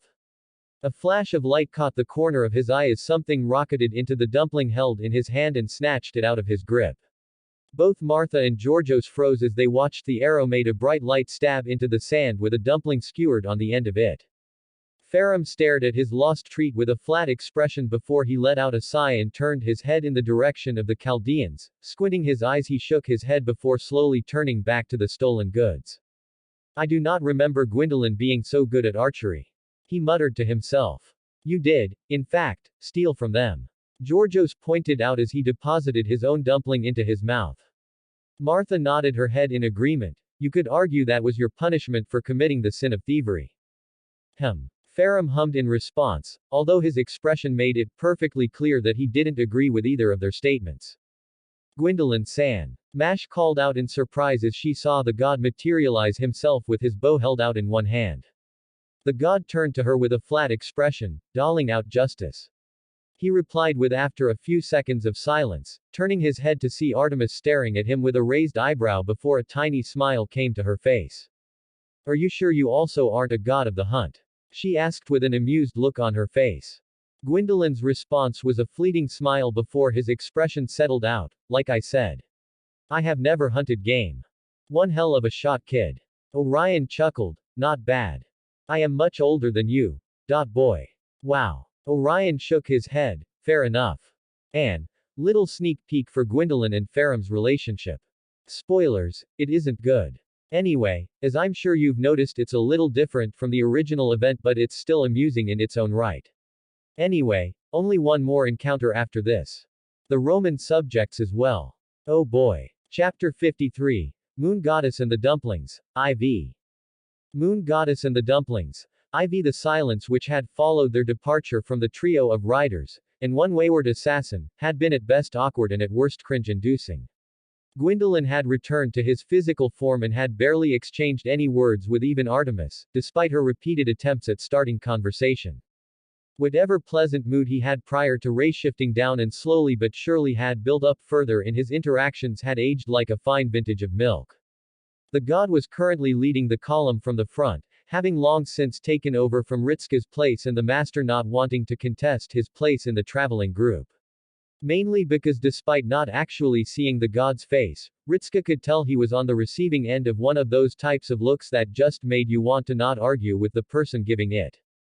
Therefore, himself, Mash, Ash, Artemis and her small bear were picking up the rear a good distance from the god. Do something. Ritska whispered to Ash, the saber seemingly jolted at being addressed before turning down to look at Ritska with an aura of bafflement. What do you mean, do something? Ash asked with no small degree of confusion. It's your god he's mad at. Ritska whispered back, I don't know. See what's wrong. See what's. Ash cut himself off, looking back to Gwendolyn.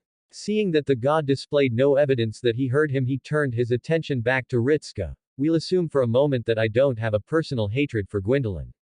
Ash reminded him, the master responding with a wince at that particular fact, and that he seems to tolerate my company at best.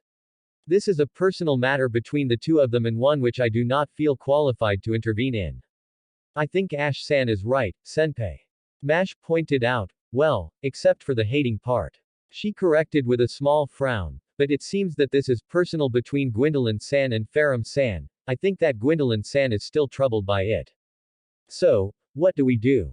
Ritska asked with a shrug, sending a slightly concerned look towards the dark moon god. He looked like he was starting to enjoy himself and then, he gestured to the god with a small wave of his hand. He went all sullen. Grudges between gods are different to those between mortals, kiddo. Orion spoke in a hushed tone, earning the attention of the others. You gotta remember, gods and goddesses live a heck of a lot longer than any of us, so and they've got a long memory to match their age. Are you calling me old darling? Artemis asked. Orion scoffed in response. You're older than me. He pointed out, and not that there's anything wrong with that, you still have a young and very voluptuous body, alright. Artemis preened at the compliments. Anyway, you might consider holding a grudge for a couple hundred years ridiculous, but these guys don't think like that. Time doesn't matter as much to them. Grudges against mortals can last the poor sod's entire, likely violently shortened, life in between other gods. That's a whole different type of sunken ship. I sometimes had some problems with Apollo. Artemis admitted with a shrug. Although I did still love my brother, she trailed off as she stared at Gwendolyn's back, a saddened look entering her eyes. I don't think that he has that much love left in him to give. He spoke about an Orlando. Ritska frowned, looking to Ash. What was it? The city of the gods. Ash replied immediately. All of them lived there when the Age of Fire first began, under the rule of Gwyn, Lord of Sunlight. The saber exhaled, and it is common knowledge that the gods abandoned it en masse when the flame began to fade. All of them? Mash asked. Ash shook his head in response. All but one. He replied, nodding to Gwendolyn. It seems as though Gwendolyn remained from the first Age of Fire until the very end. Well, you know how he died anyway. The pair grimaced at the reminder of the god's less than pleasant demise.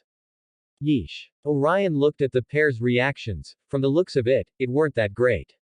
No. Ash sighed. It was not, anyway. Way I see it. Best to leave those two to their grudge. Orion went on. Either they'll sort it out or they won't. Not the place of mortal men like us to try and interfere in the personal lives of gods. Orion-san, didn't you seduce Artemis-san? Mash pointed out. The bear turned to her with a flat expression.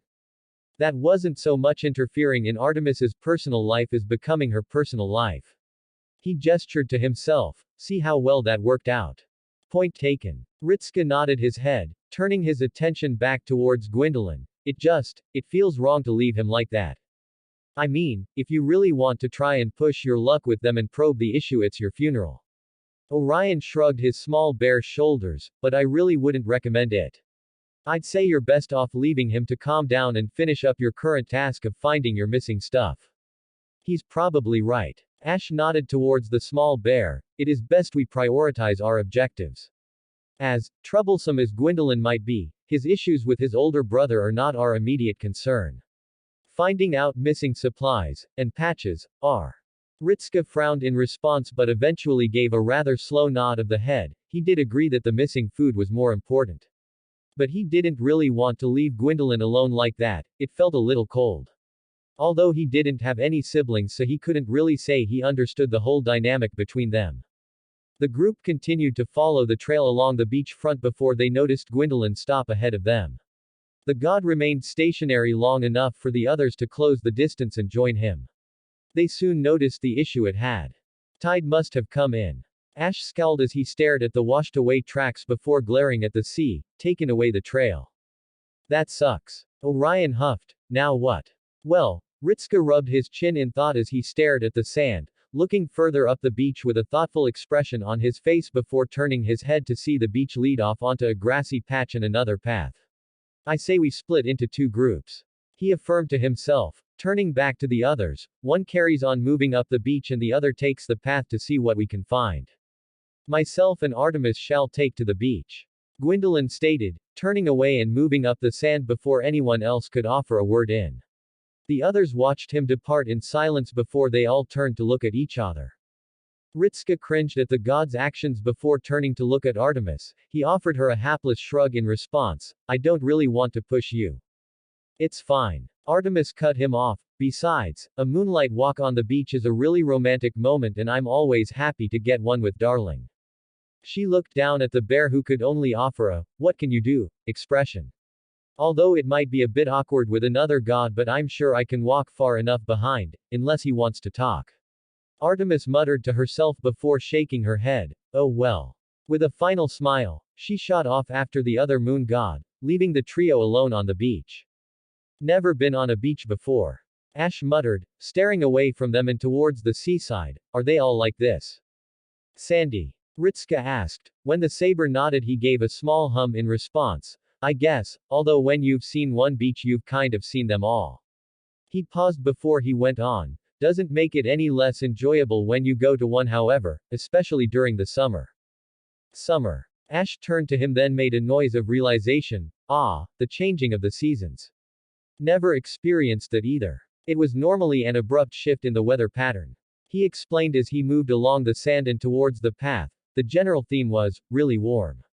An uncomfortable warm or a, this is nice, warm. You have to remember my physical senses are very muted. Ash chuckled, so what would qualify as warm for me would probably be quite hot for the pair of you. Ritska blinked and shared a look with Mash before looking back to Ash. That is probably a fair point. He cringed, a new image entering his mind. Hate to see what passes for cold for you. Oh, Irithil was rather nippy. Ash remarked, but the painted world of Ariandel. His voice turned distant. That was cold. The manner in which he spoke the word made phantom shivers run up Ritska and Mash's spines. Not out of disturbing imagery but more so they could tell that anything Ash could apparently describe as cold with his limited senses must have been freezing for them.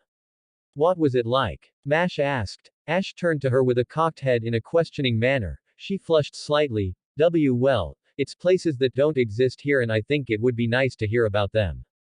Ash seemed to debate answering the question for a few moments, then when he noticed the hopeful look on Ritska's face he caved. Well, it was a frozen wasteland.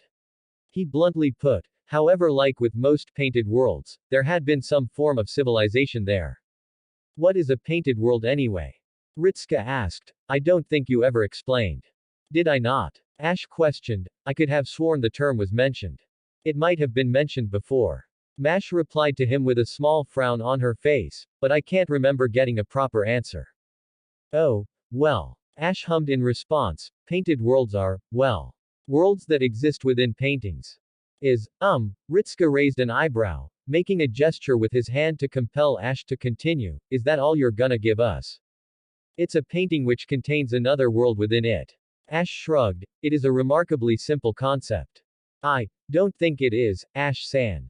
Mash replied with a tilt of her head and a confused expression on her face. Is it a whole other world? I never explored all of Ariandel, so I can't answer for sure. was the reply she received, but I would assume they likely have their limits. So. It's a world, inside a painting. Ritska asked. Ash nodded his head in response. Yes. Alright then. The boy blinked and looked away. That sounds magical. I would say so, senpai. Mash added on, then turned back to Ash. Did anything live there? Lost souls. Ash replied. It was where those who had nothing left went to live, I suppose. He paused for a few moments, or die. One of the two. Sounds lovely. Ritska grimaced. You went there. I didn't go to stay, if that's what you mean to imply. Ash waved away his look of concern. I was sent there at the request of another. He had been waiting for an unkindled to happen upon him and asked that I go to Oriental to introduce fire to the painted world. You went on a quest. Mash surmised with an inquisitive look in her eye. Ash nodded his head. I did. He affirmed. It was also one of the few times I did something of my own accord. Gale only asked me for help, he didn't demand it. I could have simply left him alone but, well, I suppose I wanted to do something for myself. Did you succeed? Yes. Ash sounded rather pleased with himself in his reply. I did, anyway. You were asking about life there, yes. At the pair's nods he went on. Well, I wouldn't know all that much about living there. Like I said, it was a frozen wasteland but the occupants were certainly monstrous beings. In terms of strength, anyway. But if you were to ask me about what the day-to-day life was like, I wouldn't be the one to ask. Did you know anyone who lived there? Ritska asked. Ash let out a heavy sigh in response. Gale stayed there briefly. Although I don't think we were really friends. We spoke but not at length and not that often. Ash's voice turned sour. There was one other who came from the painted world that I am now, unfortunately, better acquainted with. Really? The master blinked in response. Who? Solvan. Ash spat out. It seems he too originated in Oriental. If what he told me in Rome was to be believed, it seemed he was also familiar with Gale. The unkindled sighed as he rubbed his head. Honestly, it seems as though the entire affair was far more interlinked than I first thought. Sounds rough. Ritska paused as he thought of something. Does that mean everyone else in the painted world was like, trees? No. There were a variety of different races there. Ash explained. There were the Corvians, a mix between man and bird. Then there were the tree spirits themselves, of which I can assume Solvan was birthed from. Then there were undead who had gone hollow and wolves. Well, they were greetwolves much like Sif. Sounds diverse. Ritska mused. Bird people. Bird people indeed. Ash chuckled at the amused expression on the boy, although it was less amusing when one backflipped through the air after throwing 3 knives into your face and then trying to run you through with a rapier. They could do that. I preferred to avoid those ones. Ash scratched his helmeted chin, much like I preferred to avoid the Millwood Knights. Well over twice my size they were and carrying weapons blessed by earth spirits. They had 5 blessed weapons. Mash blinked at him. Really? Something blessed them. They could churn up the ground beneath your feet with ease. He explained. Anyway. Hey. Ritska paused and pointed ahead, squinting his eyes. Those werecats are gathering around that tree. The other two followed his hand and noticed the gathering of the humanoid animals. All of which were at the base of a tree, hacking and slashing at the trunk. They seem to be doing something to the tree, senpai. Mash remarked as she furrowed her brows. Maybe there's something there. Ash squinted his eyes. I think I can see a man in the branches. Wait, what? Ritska gaped at him before looking back to the tree and, sure enough, on the highest branch there seemed to be a man clinging to the tree for dear life as the werecats continued to claw away at the bark to get to him. Holy crap. We gotta help him. Yes, senpai. Mash nodded her head, readying her shield. Let's go, Ash-san. On it. Ash nodded his head as he broke out into a run up the path and in the direction of the werecat gathering, Ritska and Mash following behind him as they approached. Orion spoke first, breaking the silence that had been going on since they had broken away from the other two and begun walking. Nice moon god, eh? I know one of those. I know. Gwendolyn responded after a few seconds silence, not even turning to look at Orion. You, get out often. No. Cool. Ever had sex? PFFT. Gwendolyn sputtered, spinning around to face Orion and Artemis. I what? In what manner is that any concern of yours? Well, just making conversation and, wait a second. Orion squinted his eyes at the god. Are you, blushing? If one looked close enough, they would have been able to see a hint of redness encroaching upon the pale coloration of Gwendolyn's cheeks. The god immediately stilled, the redness intensifying as he span around so as to not face the bear. It isn't important. Gwendolyn went on. Orion stared at his back before a few moments before he spoke again. Are you, a virgin? What? Gwendolyn scoffed. No. He replied in a tone of voice which made it painfully obvious he was lying. Being a virgin after more than 100,000 years, ridiculous. My guy. Orion looked horrified. What happened? Even if I were. Gwendolyn span around to face the two of them. What is so wrong about that? I don't really need to engage in physical intimacy with a woman. I mean, she doesn't engage in physical intimacy. Orion motioned to Artemis who was cradling him in her arms, but she's supposed to be the virgin goddess, what's your excuse? There was, Gwendolyn sputtered, the redness of his cheeks now completely clashing with the rest of his skin. There weren't any women who really interested me. He looked away, hiding the bottom half of his face with his hands. Well then. I don't know how you, Oh shit. Orion gaped in realization. You, by the gods man, have you even touched a woman? Of course I have. Gwendolyn exclaimed in indignation. I have, held hands with one. Artemis cooed as she stared at Gwendolyn with bemused expression, akin to staring at a younger sibling. Who was she? She was a friend. Gwendolyn replied, and I've gotten hugs from my little sister. So, there you go. Artemis paused. Well, look, you've got no experience. Orion shook his head, and the experience you apparently have is, let's face it, pretty pathetic. He paused for a few moments. You aren't actually supposed to be considered a virgin god, right? No. Well, you got nothing to worry about then. Orion threw his small arms wide. Just find a cute girl, or maybe a guy, I don't really care what gets your jollies on, and just go to town. Darling. Artemis smacked him on the back of the head. You can't just tell him to do that. It isn't romantic at all. Romantic. Orion scoffed. It's basically a one-night stand to get the guy into the realms of manhood.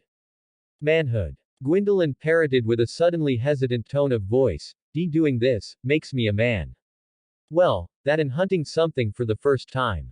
Orion responded, killing your first beast and having your first time with a woman. The bear nodded in a sage manner, don't matter how ouch.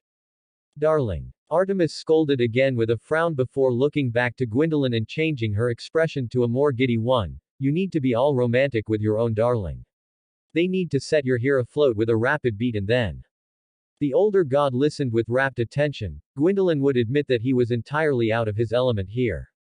Despite the fact his mind was still distracted by the reunion with his older brother, he would admit that the sudden shift in topic did take up much of his attention.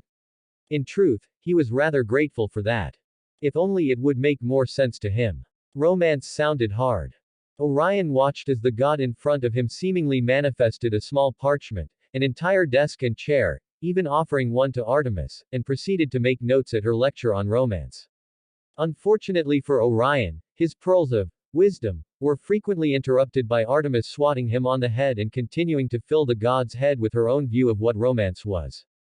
And Artemis was, in fact, very sickly sweet with her views. It was part of her charm, but Orion couldn't really see the other god pulling it off.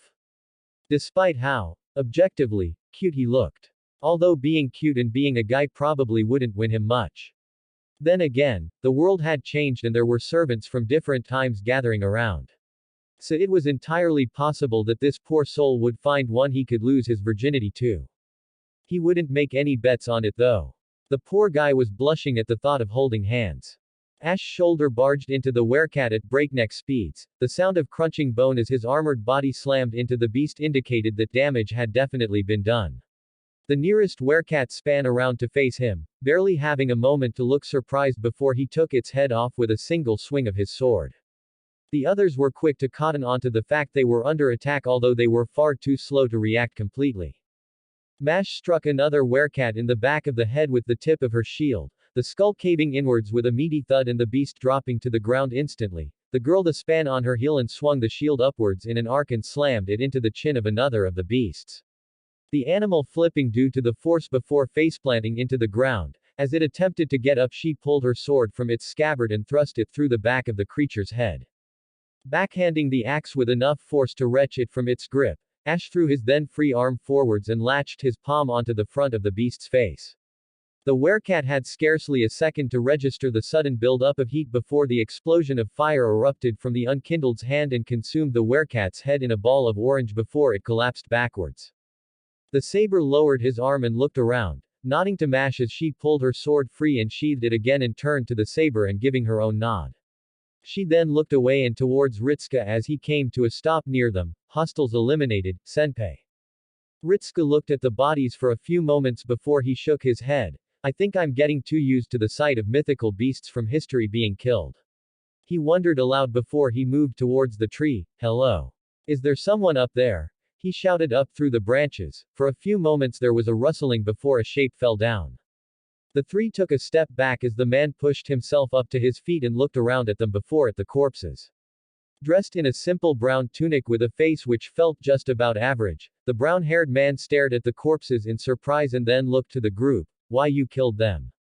He exclaimed in surprise before rising to his feet. I honestly thought I was a gunner, really. Ritsuka nodded to him, happy to help. We spotted you hiding in the tree and rushed over as soon as we could. I thank you for your kindness, friend. He nodded in response, a warm smile on his face before realization came into his eyes. I dare say I should repay you for this. Ritsuka and Mash looked at each other for a few moments before back to the man. Mash spoke first with a reassuring expression, there isn't a need to reward us. We're just happy to help. Really? The man looked surprised at them, looking at all of their faces before shaking his head. Blimey. Think you've seen it all and you get some goodwill left in the world. Still, he frowned, there is something else you can do, if you don't mind that is. He added on hastily. The master blinked at the man before tilting his head. What is it? Well, I was carrying a cart, you see. He explained, I'm just a harmless merchant, but I was ambushed by these things. He gestured to the bodies, but my mule, they scared him off, the poor thing, and I saw him disappear over that ridge. He pointed behind them. Ritsuka, Mash and Ash followed his finger towards the small hill. I heard a horrible scream and well, I'd hate to think anything happened to my mule, my goods. He shook his head, it was quite a bit of treasure. He looked to the pair of them before he widened his eyes. I'd be happy to give you some if you helped me. Ritsuka shrugged his shoulders, how about we see about your mule first? He replied, gesturing for the man to lead on. I'm Fujimaru Ritsuka, by the way. Pleasure to meet you. The man smiled at him and nodded. My friends call me Pate. He looked over to Mash. And you, my dear? Mash Kyrielite. Ash. The saber responded to the unasked question, tilting his head to the side as he stared the man up and down before shaking his head. Seemingly dismissing whatever thought he had in his head. Well, pleasure to meet you all. Pate replied with a grin as he led them away. As Ritsuka and Mash crested the hill, they looked over it to see a small gap in the earth which fell into a small ravine. The bottom of which wasn't visible in the least. Oh, Pate sucked in air through his teeth as he looked over the edge. Looks like it's a lost cause. He sighed, shaking his head. All that treasure, gone to waste and all. Well, I'm sure we can help somehow. Ritsuka gave the man small smile. It is your livelihood. Probably wouldn't be very good if you lost all that stuff, right? He looked to Mash for support. Right, Senpai. She nodded her head, turning back to the man. Don't worry, Pate-san. I'm sure we'll get your supplies out of that pit. Thank you again. He nodded to them, looking away and squinting into the ravine. Wait, I think I can see it. The man exclaimed, pointing into the darkness, down there. Take a closer look. Pate took a step back as the three looked over the edge of the ravine and into the darkness. Really? Ritsuka squinted. I don't see anything. Oh, in that case. Ash's undead heart stilled as he heard the sickeningly familiar voice behind him. Why don't you take a closer look? He span around just in time to see Patch's grinning face before the man slammed his heel into his chest, knocking him off the edge and into the darkness below. Patches was a lot faster on the draw than Mash or Ritsuka, pushing the dark-haired boy into the arms of the shielder and causing both of them to lose their footing. Ritska let out a very manly scream as the pair of them fell into the darkness below. Mash brought her shield into existence, looping her arm around Ritska protectively and holding the shield out in front of her as they accelerated downwards. The master felt his bones rattle as the shield impacted against the rock face on either side of the ravine as they fell downwards, his body jostling although Mash held her grip. After what felt like an eternity to him, there came one final collision as they slammed into the bottom of the pit. Ritska let out a hiss at the sudden deceleration, although Mash still held him tightly in her arm. Senpai. She called out in concern, Senpai. Are you alright? He looked up, barely making out her frantic expression through what little moonlight was filtering through the top of the entrance to their small pit. Why yeah. He groaned, rolling out of her arms and onto his back with a wince, just a little rattled is all.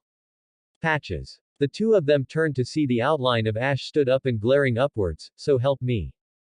You can't really blame me, friend. Came the voice from the top, now sounding more mockingly amused than mild-mannered as it had before, if you're really gullible enough to keep falling for it.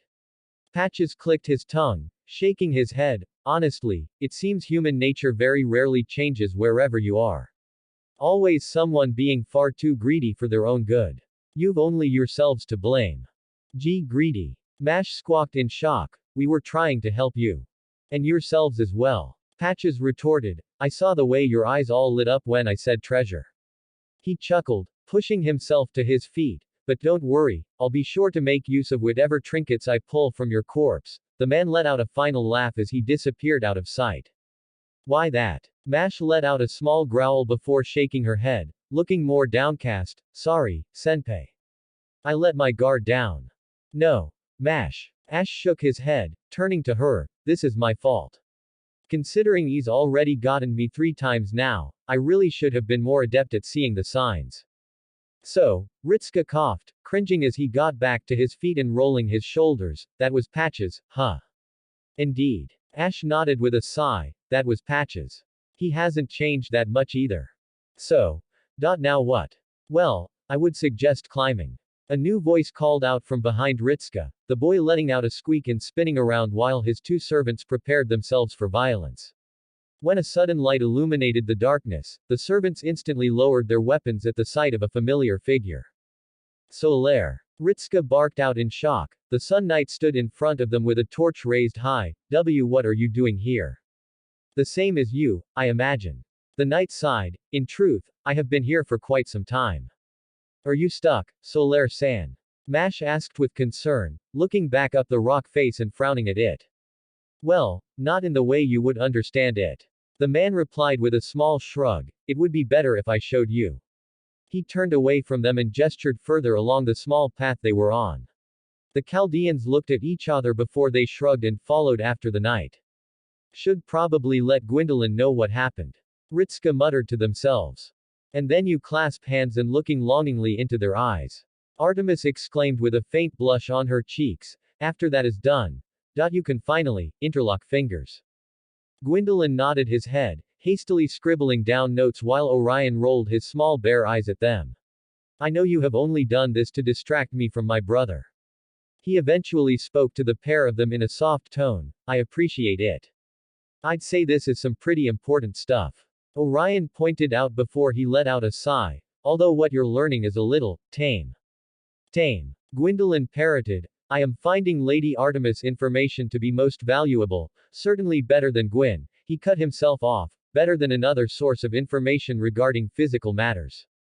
Really? Artemis blinked and looked at him in slight confusion, what did they tell you? They didn't tell me anything. The god huffed, they just gave me a book which contained diagrams of 2 people in different positions. Don't know. Orion shrugged, sounds pretty useful to me.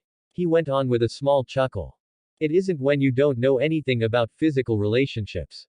Gwendolyn scoffed, I couldn't even find a partner, they exclaimed, the snakeheads raising themselves above the table and looking at Orion, who would want to lay with me. I mean, Orion shrugged, probably someone's fetish. Snakeheads. Could try your luck with the Gorgon.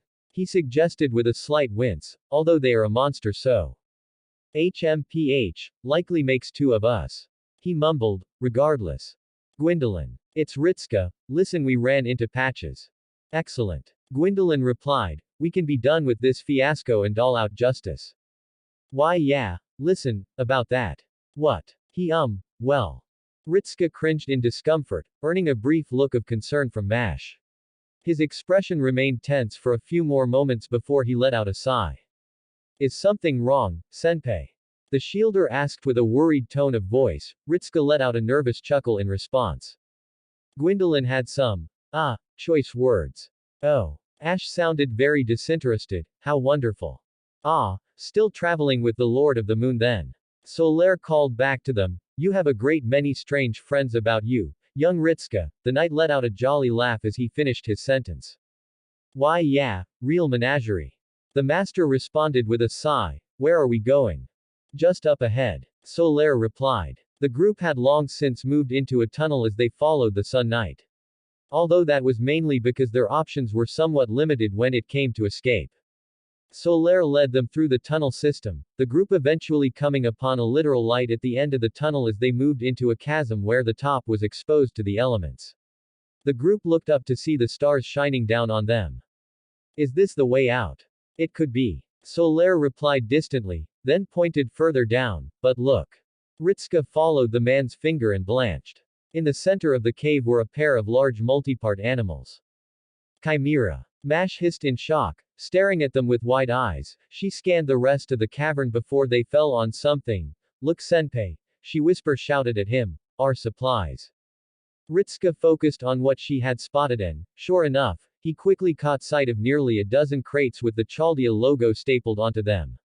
The issue was the two large lion-headed, scorpion-tailed, winged mammals in the same room as them. I recognized the image from a distance and figured you might be along. Solaire went on, I had hoped to reclaim them for you but, in truth, I do not have the energy to fight two of those beasts and win. Ritska stared at the supplies with a frown. Wait a second, how did they even get down here?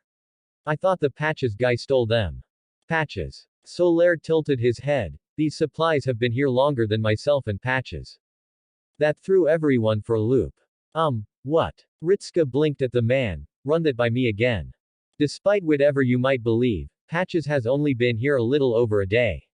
I was there when he was summoned. Solaire shrugged, we went our separate ways but I had already come across this place. How did you come across this place? Well. Good Sir Patches told me there might be treasure. Solaire fidgeted on the spot. I was a little curious as to what manner of goods were present on another world but it seems my curiosity got the better of me. You don't sound that mad. Well, considering he didn't stab me in the back first, I cannot truly complain too greatly. Solaire replied with a wry tone of voice, I believe the expression is, it could have been worse. Something like that. Ash sighed, shaking his head as he walked back the others to the edge of the drop into the center of the chasm. Staring across towards the pair of chimeras sleeping near the boxes, the true culprit of our thief aside, what we need to do is reclaim our missing supplies. Yeah. Ritska nodded his head, yeah. Then once we get them we can catch up with that Patches guy.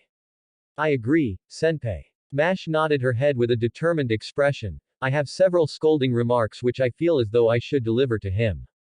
Right. Ritska nodded along with her, I want to give him a piece of my mind. Yes well, Solaire coughed into his hand, aside from that. We still need to deal with the issue at hand. Well, Gwendolyn and Artemis should be along shortly provided nothing goes wrong. Ritska replied to them with a small wave of his hand before he froze and cringed. I just jinxed it, didn't I? Jinxed it. Solaire and Ash parroted the phrase before looking to each other in equal amounts of non-visible confusion. Honestly. Gwendolyn huffed. I allow him the privilege of being in the company of the god of the dark moon and he gets tricked like some common fool by a swindler. Don't be too hard on him. Artemis replied as she followed by his side, it probably wasn't their fault. They are the ones I am contracted to. Gwendolyn replied, I expect a higher degree of intelligence from them. Letting out a heavy sigh, the god shook their head, my dark moon knights would never fall victim to such a flimsy ruse. You had knights. Artemis blinked at him, then smiled, I had hunters. The kind who hunted sport, yes. Yep. Well, I'm certain they were competent. He responded, no. You are still a goddess of the moon. It would be an insult to us if those who prayed for your blessings did not exhibit the highest degree of skill. Yeah. Orion snorted. Tell him about the girl with cat ears. The girl with what? Gwendolyn asked in a slightly caught off guard tone of voice before he noticed something. Pausing, the god stared at the small crate of Chaldean supplies not 12 feet from them underneath the shade of a tree. Artemis similarly paused when she noticed Gwendolyn's halt, although when she turned towards the direction the god was facing, her already pale skin seemed to turn shades whiter as she caught sight of the individual sat by the box. The tanned girl with white hair slowly moved her hand into the crate again. When it re-emerged, she had another dumpling in her grasp which she slowly moved to her mouth and began eating. Gwendolyn let out a mildly annoyed sigh as he made his way over to the woman. Artemis noticed his move and walked after him. Wait a moment, this might not be you. Gwendolyn came to a halt in front of them. The tanned girl paused, looking up from her meal and fixing her pale red eyes upon the two moon gods before her. She gave them a slow blink as she took another bite out of the dumpling. Thou art partaking in the stolen supplies of mine own residence, wench. Thee shall relinquish those folk to me or shall face the wrath of the moon. The girl narrowed her eyes slightly, slowly pushing herself to her feet. Artemis looked between the two of them with a slightly nervous expression. That might be a. You're going to take away my dumplings? The girl asked in a barely monotone type voice, the slight edge to it offset how she felt about it. Those art not thy dumplings. Those art stolen and I am reclaiming them. Gwendolyn scoffed. Dumplings are good civilization. The girl replied, swallowing the rest of the dumpling whole and being on the verge of glaring at the two. If you're going to take them from me, that makes you a bad civilization. And, picked a bad person to pick on Gwynny. Also he gets to learn about romance from Artemis. And Patches, that son of a. Chapter 54. Moon Goddess and the Dumplings, B. Moon Goddess and the Dumplings. Verses only the repeated sounds of metal tapping against metal could be heard within the barely illuminated darkness of the cave that the Chaldeans rested in. The outcrop they all sat upon provided them an excellent viewpoint over the large clearing above which sat the mouth to the pit and a window to the night sky. The moon hung perfectly overhead, shining down and revealing the two large chimeras for all to see as they slept next to the remaining boxes of Chaldean supplies. Leaning up against the wall near the small entrance to their outcrop, Ashwa stood cross-armed with his metal gauntlet continuing to tap away at his other gauntleted arm to mind the time. The saber let out a small sigh as they continued to wait. How long has it been now? He asked. Ritska looked up from his cross-legged position on the ground with a slightly tired expression before he tilted his wrist and looked down at his small watch present. A lovely little gizmo from Da Vinci so that they could acclimatize to the time zone of whatever location and time period they ended up in. Still in its trial phase, but Ritska could see the uses. One of which was being used to see just how long it had been since he called for Gwendolyn and Artemis to catch up to them. 12 minutes. The master replied with a yawn. Does it normally take this long? I don't think so, senpai. Mash replied to him with a small shrug. Perhaps Gwendolyn-san and Artemis-san encountered something which delayed them. She reasoned, looking to the two saber servants for confirmation. Solaire rubbed his chin in thought before he slowly nodded his head. I would assume so. There were other servants summoned here, like Aldrich. Ritska cringed. Really? Then paused and knit his brows together. What happened to him? He tried to fight a young girl with tan skin and white hair. Solaire replied with a small chuckle. Strangest thing. Her sword looked like a rainbow. A rainbow. Ash tilted his head. What type of bow is that? Solaire looked to him before making a small noise of realization. It is a strange multicolored pattern in the sky normally after raining. And this girl had a sword that looked like it. Solaire nodded his head. Odd. So, what happened to Aldrich? Mash asked. Solaire sudden winced. Well, I didn't catch much of it. The knight admitted. I had been on my way to help her when a beam of light fell from the sky and just incinerated the false saint on the spot. He saw the dumbfounded expressions around him. Believe me, I was as shocked as you all are now. At that point, I decided it would be best to leave such an individual alone, in case they were as receptive to me as the knave Aldrich. Can't blame you for that. Ritska nodded his head slowly, then let out a breath as he pushed himself to his feet. Well, we can't wait for Gwendolyn forever. Besides, I'm sure we can take those things down there. Oh yes. Solaire nodded his head without any shred of doubt in him. Although I am low on magical energy, I am afraid. Use of my noble phantasm is beyond me. I've taken bigger. Ash grunted, hefting the onyx blade onto his shoulder. Just large cat things, are they not? I believe that is I stand corrected. Solaire pointed out. It isn't a scorpion tail. Is it not? Ritska asked. Just a normal tail. No. It's a snake head. Ash replied this time, leaning his head forwards to get a better look, and it appears the right side of its body is that of another strange horned animal. It looks a little bit like a grue. I think that is a goat, Ash-san. Mash replied with a small frown of her own. I think so. I haven't seen one before. I believe you are correct, Lady Mash. Solaire nodded his head, still staring at the chimeras with a look of mild intrigue as he took his helmet out from underneath his armpit and held it above his head. Still, I suppose there is a time and a place for admiring one's adversaries, is there not?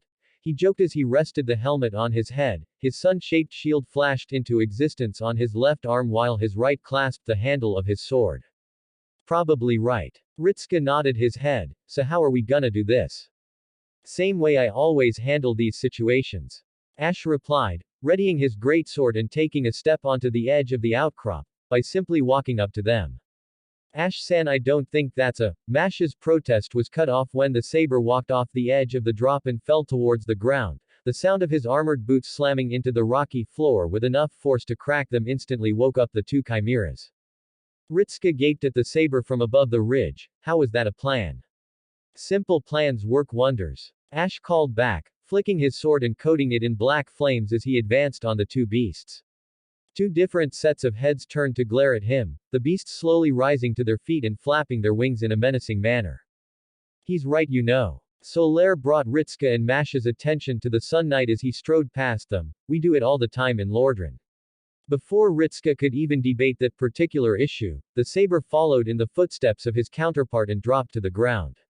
The two beasts jolted at the arrival of the second swordsman before their standoff resumed. Senpai. Yes, Mash. You know how Ash-san kept talking about how he died? I do. Do you think this is part of the reason why? More than likely. Ritska sighed, rubbing the bridge of his nose. Let's get down there and help them. Mash nodded her head and slipped an arm underneath the master's shoulder as the pair made their way to the same drop. I wonder if Gwendolyn encountered that girl that Solaire mentioned, he pondered aloud as the shielder prepared for the drop. Possible, Senpai. Mash nodded in reply, but perhaps we should worry about it later. We have enemies to deal with here after all. Yeah, just trying to distract myself from the fact I'm about to fall. What is that? He squinted at the ground. 5 meters. I believe it is closer to 4.5, Senpai. Mash replied in a much calmer tone than one would expect. Don't worry, I'm going to take the brunt of the impact so you won't get hurt. She beamed at him in a pleased look. Thanks. Ritska gave a faint smile in reply. This would probably have been easier with Gwendolyn and Artemis. We could have just sniped at them from a distance. This is fine as well, Senpai. Mash's voice sounded slightly eager. Any experience I can get means that I'm becoming a better servant for you. As long as someone's getting something out of this. Ritska chuckled wryly. Okay, I'm ready to take the plunge. Yes, Senpai. Mash nodded her head and stepped off the edge, carrying Ritska with her as they both plummeted to the ground. Ritska was genuinely curious as to how Gwendolyn was doing, but he supposed it couldn't have really been any more exciting than fighting lion-goat things for food crates. Shit. Shit. Shit. Shit. Shit. Orion's voice carried through the air, barely above the sounds of shattering earth and the rattling of chains. Flickers of blue light danced across the night sky, illuminating the rather comical image of a small cuddly bear sprinting as if his life depended on it through the grassy meadows of the French countryside. The unfortunate thing for the Greek hunter was that his life did indeed depend on it. And he was very much cursing his small dumpy legs for making him so slow. Artemis. Orion cried out, letting out a manly scream as an entire tree, along with the ground the roots had been attached to, flew over his head and crashed into the dirt directly in his path. The bear slowly to a halt and let out a panicked whimper as he climbed over it. Why didn't you say it was something like this? I didn't get the chance. Small hands scooped him up as the goddess shot through the air. Artemis tucked the small bear into her chest, which he would have enjoyed more if he weren't in mortal danger, and span around with her metallic bow in hand. Energized string came into existence as she pulled back the arrow of light and released it towards the target. Altera bat the projectile aside with little effort, her face betraying nothing as golden chains burst from the ground and wrapped themselves around her limbs. The tanned girl flexed her muscles and instantly shattered the illusions before spinning around and swinging her rainbow-colored sword towards the other moon god. The blade flexed and elongated into a whip, carving along the dirt as it glowed a brilliant white and sent a full metric tone of earth into the air and flying in the direction of the god as a large chunk. Gwendolyn disappeared in a flash of light as the large dirt attack closed in on him, soon reappearing behind it. The god spread his arms wide and clenched his hands. The ground behind Altera burst open as titanic harpoons erupted from the ground on either side of her and shot towards the small falling hill. The golden-tipped spears shot across the sky in not but a second and buried their way into the target. The faint glowing golden ropes attached to the harpoons went tense as Gwendolyn swung his arms forwards before they retracted at incredible speeds and brought the ton of dirt reeling back through the air towards Altera. Red eyes narrowed as she remained undaunted by her own attack being launched back at her. Raising the sword of Mars, she pointed the tip directly at the mountain as the clasps around the hilt became undone and the blade began to rotate. A chilling icy blue color overcame the blade as it released a beam of pale blue towards the boulder. The attack instantly shattered the flying hill before she carried the beam downwards and towards Gwendolyn. Clicking his tongue, he once again disappeared in a flash of light as the beam slammed into the ground where he had been stood and exploded in a tsunami of sub-zero temperature which froze in a line across the grass. Reappearing behind the girl at a great distance, Gwendolyn readied his bow and drew back the pale white arrows and soon began unleashing them at rapid speeds. Altera looked over her shoulder as the glowing arrows soared through the sky towards her as a rain of light. The girl, without making a sound, raised her sword into the air as the arrows closed in on her. The blade glowed once again before a barrier of translucent green exploded out around her, blasting away the arrows which had been targeted to hit her. Altera tensed her body, shifting her stance with one leg placed in front of the other and her center of gravity lowered. Her eyes narrowed at Gwendolyn as she took in a single breath. Then she moved. Earth shattered and exploded as the girl shot forwards in a burst of speed which was nearly impossible to track. Even with the moonlight above his head, Gwendolyn was barely able to track the movement of the girl as she accelerated towards him. She virtually appeared in front of him, multicolored sword held back in preparation for a thrust towards his chest. The space behind Gwendolyn brightened as the soul spears formed behind his shoulders aimed at the woman, the god's face tense as the sword shot forwards towards him. Gwendolyn vanished in a flash of light as the sword passed through where he had been moments prior. The soul spears accelerated towards their target and consumed her in an explosion of blue light. Reappearing next to Artemis and panting heavily, Gwendolyn turned to her and gave a flat look. You knew who she was, didn't you? You didn't really give me a chance to explain before you picked a fight with her. Artemis argued back in a slightly chiding tone of voice, but yes. She's. A flash of light emerged from the smoke where Altera had been. The saber swung her sword and instantly cleared the debris which surrounded her. The woman looked barely worse for wear, with only the slightest bruise on her being evidence that she had been attacked by Gwendolyn at all. Wonder if it's too late to say that she can keep the dumplings. Orion whispered to the two gods. The sword in Altera's hand soon began to rotate at high speeds as she began advancing on them. Never mind. The bear dryly added on. I think I know the answer. Teeth went flying out of the lion head as Solaire bashed his shield into the animal's jaw. The chimera stumbled to the side slightly before whipping around and launching the serpent-headed tail towards him. Mouth agape and fangs bared, the snake head attempted to grab the knight's shoulder. Solaire frowned and ducked low, the head shooting just over his body before he span on his heel and swung his longsword up in an arc. The steel blade cleaved through the head with frightful ease as it landed onto the ground. The chimera let out a cry from its other two heads before the scream of rage turned into a roar of anger. The goat head ducked low and swept through the air before slamming into the knight's raised shield.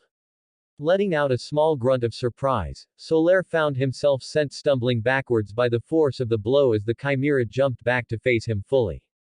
Teeth bared, the lion head let out a fearsome growl as it began to pace around in front of him. Ash clamped his hand around the left horn of the goat head, The pyromancer glove began to heat up and glow a brilliant orange as he wrestled with the beast.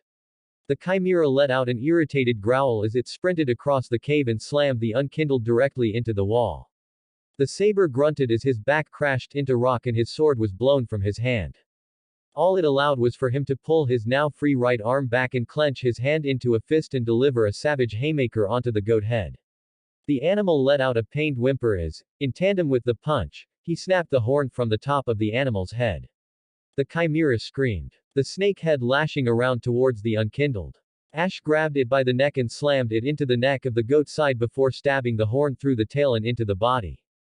Coiling his arm back, he punched the cracked end of the horn and pushed it deeper into the body, driving it like a nail. The chimera lashed out with the back of its arm, smacking the saber backwards and forcing him into a roll. Ash allowed the momentum of the strike to carry him over to his greatsword and latched his hand around the hilt as he passed over it before he returned to his feet. The chimera rushed Solaire. The Sun Knight tensed himself with his shield in front of him. The beast kicked off with its backlets and arms outstretched towards him, only for the snowflake shield of Mash to collide with the right side of its head. The lion head recoiled from the power behind the blow as Solaire charged forwards. Thrusting her shield into the ground, Mash used it as a step to vault herself over and deliver an axe kick onto the top of the chimera's head, sending it face first into the rocking floor and causing it to bounce back from the impact. Solaire's straight sword pierced through the lion head on the recall, however the goat head narrowed at him and reared the body back to attempt to shake the knight off. Solaire twisted the blade and span his body around with it as the beast lurched onto its hind legs. As he came about, he pulled his legs inwards and then delivered a two-footed kick to the goat head as he finished his spin along the straightsword, ripping it free as he finished the kick. Stumbling in shock and now with a dislocated jaw for its troubles, the chimera could barely look in a straight line, let alone form any sort of meaningful resistance. Kicking herself off the ground, Mash shot behind the chimera and swung her shield in an arc. The metal armament slammed into the back of the goat head's neck with a sickening crack and caused the chimera to go limp. Face planting the ground and doing nothing. The pair turned towards Ash just in time to see him rip his greatsword free from the chimera's ribs and thrust his pyromancy-gloved hand into the open wound. There was a short pause before an explosion of fire and burnt animal meat filled his side of the cave as the remains of the chimera fell to the ground. Quite thoroughly dead. Is it weird that it smells good? Ritska pondered aloud with a disturbed tone. I feel as though it shouldn't smell as edible as it does, maybe it's just the hunger talking. Mash frowned and opened her mouth to comment when the smell wafted over to her nose as well. Taking a small sniff of the air, the shielder then sported a similar look of bewilderment. I do not think it is just you, senpai. The girl remarked in her own baffled tone. There is a strange quality to the smell that makes it appear edible, although I would not recommend it. I mean, I wasn't going to. Ritska assured, slowly turning his head towards the smoking carcass, but, what do you think it tastes like? I don't know, senpai. Think we should take some back to see what Sigward can do with it?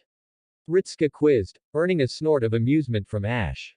Well, it would certainly be a challenge for him. He prodded the body with his boot, although it would have to be from your own kill. I fear this one is perhaps overcooked. Was that a joke, Ash-san?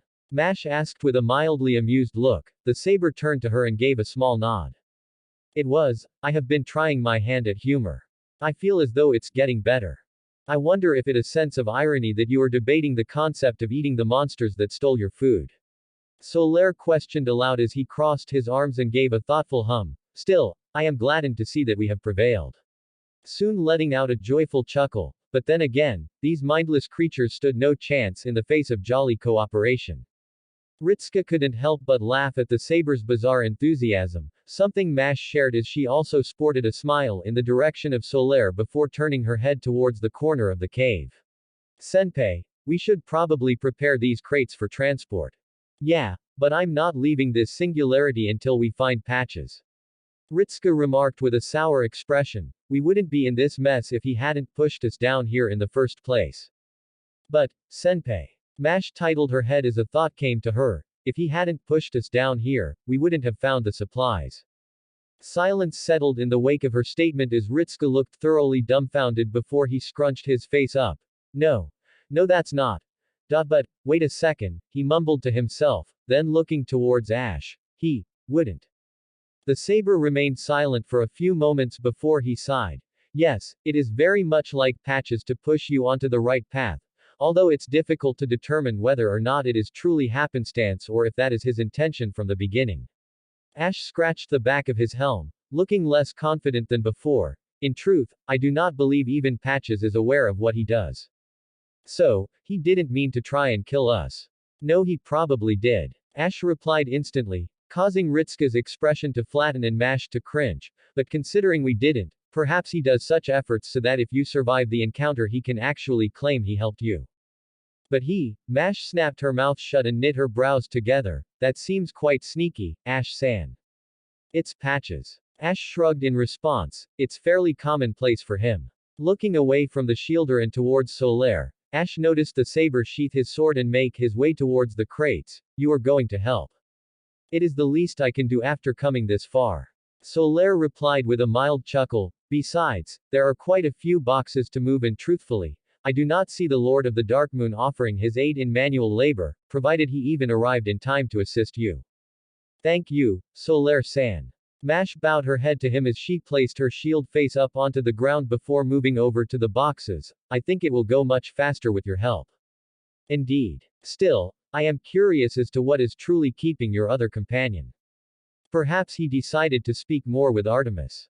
Ash shrugged, although he seemed to be almost perpetually embarrassed by her. A small chuckle escaped his lips, a shame I am missing it. Ash-san. Mash chided, causing the saber to wave his hands in dismissal. You are perhaps too mean to Gwendolyn-san. That is between myself and him. Ash remarked. I know I do not have all the information. He paused as a coldness emanated from him, but if even a quarter of the information I do know is true, then I have reason to dislike him. He slid his hands underneath the nearest box and picked it up. Perhaps I can understand his reasons, but that does not mean I have to approve of them. Mash frowned and shared a look with Ritsuka. The master looked equally wanting to further broke upon the subject, but they very much doubted Ash would elaborate. In truth, Ritsuka felt as though he knew very little of the story behind a lot of these servants. It wasn't like he could go up and read a history book about these ones that he could with the servants from his own world. They were reliant on word of mouth, and with Ash's talk of cycles of repeating timelines it sounded as though no one really had the complete picture. Perhaps Gwendolyn did know more than others, but that was entirely dependent on whether the god wanted to talk at all about his past. The display with Ferrum made it perfectly clear that he wasn't exactly in a rush to discuss it. Given the foul mood he had been put in. Ritsuka shook his head as something occurred to him. It had been longer than he was comfortable with since he last saw Gwendolyn. Or heard from him for that matter. The god wasn't responding to his calls through the mental link. He could feel Gwendolyn though, kind of. There was definitely the strange pull that confirmed he was still alive, but he couldn't confirm that much else. Oddess of the moon. Ash's voice broke him out of his thoughts as he saw the saber conversing with Solaire. She is accompanied by a transposed bear. Quite the fearsome beast to be accompanying a god. Solaire nodded his head sagely as he placed the metal box down atop the shield, and a transposition. I wonder what soul was savage enough for such a change. No. I mean a doll.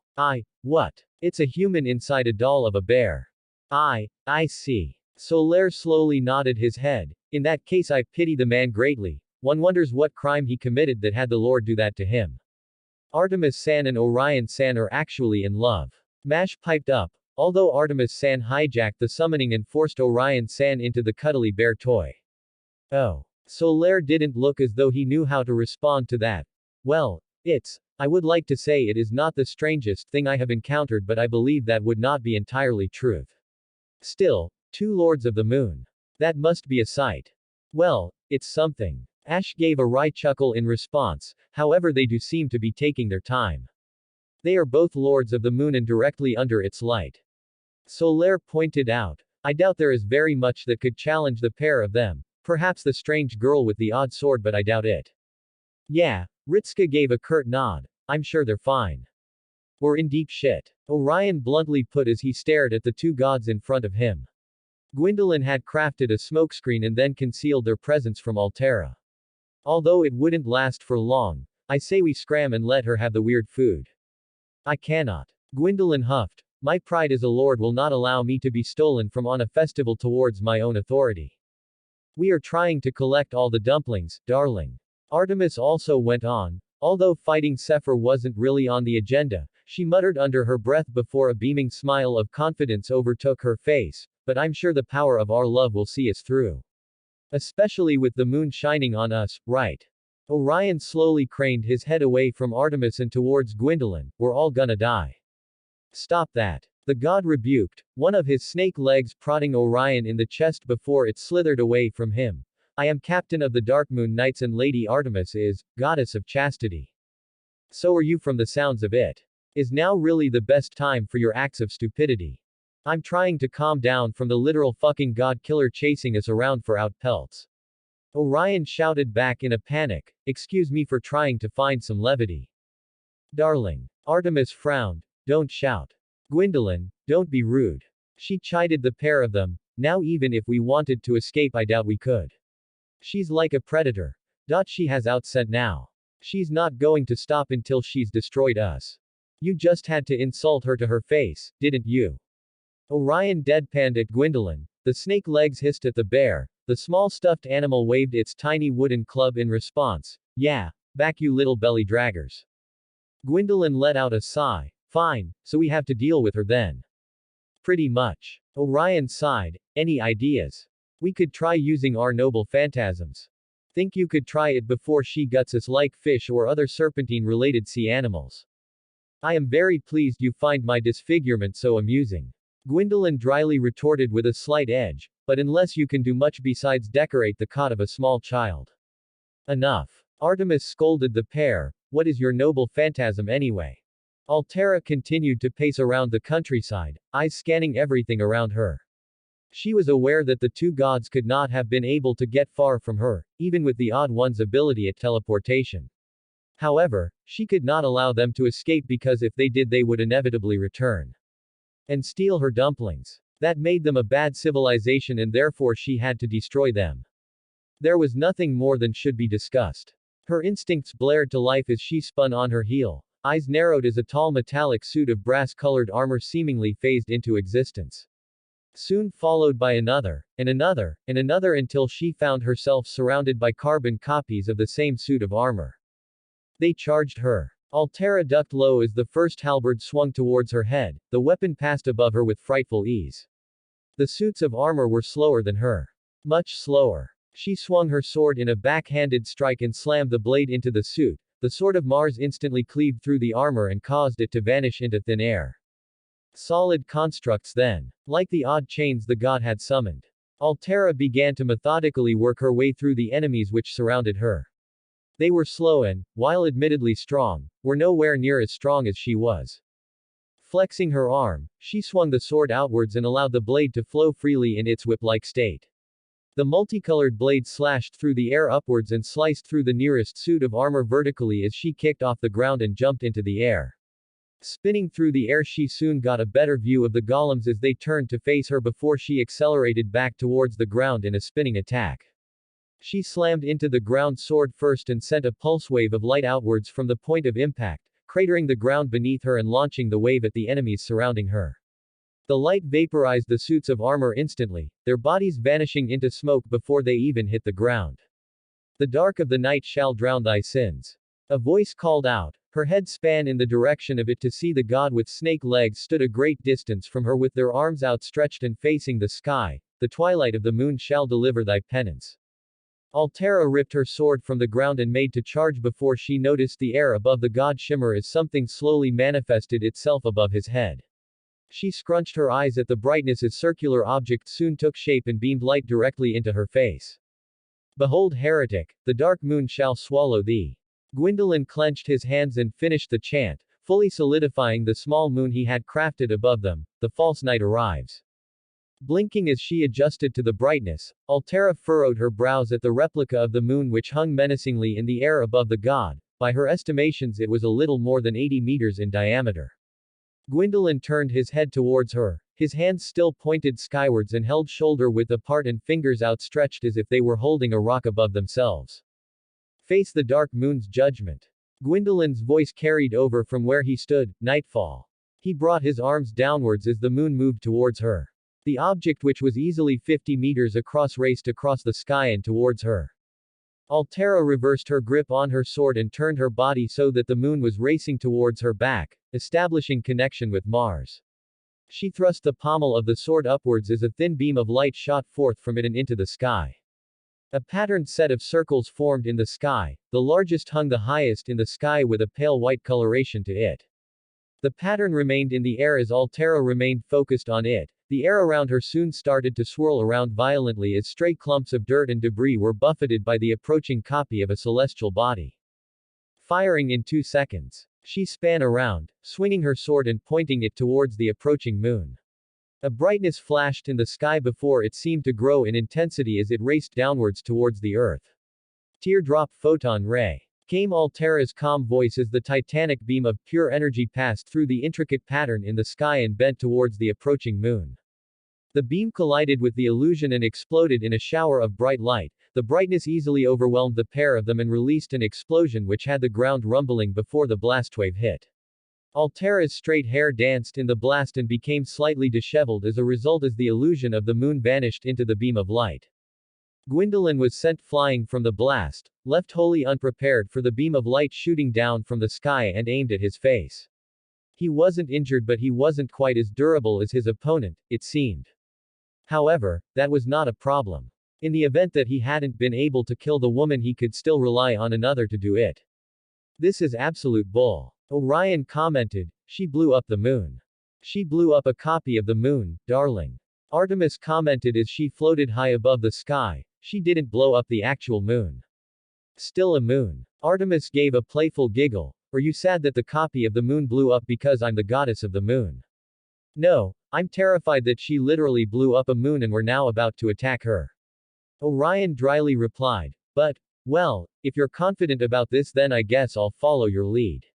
The bear gave a small thumbs up. You're the goddess of archery as well. If anyone knows their way around a bow, aside from me, it would be you. Ah, darling. Artemis cooed as she stroked their bear's head before she closed her eyes and allowed her body to be consumed in a bright light. Her clothing changing to be a more revealing red-colored outfit. Her bow grew in size as the center of it glowed a blue light as a ghostly shape formed in front of it. Let's go then, darling. Let's show the power of our love. Our what? Her bow began to draw itself back as the ghostly shape grew until it covered the front of the armament and reflected its shape.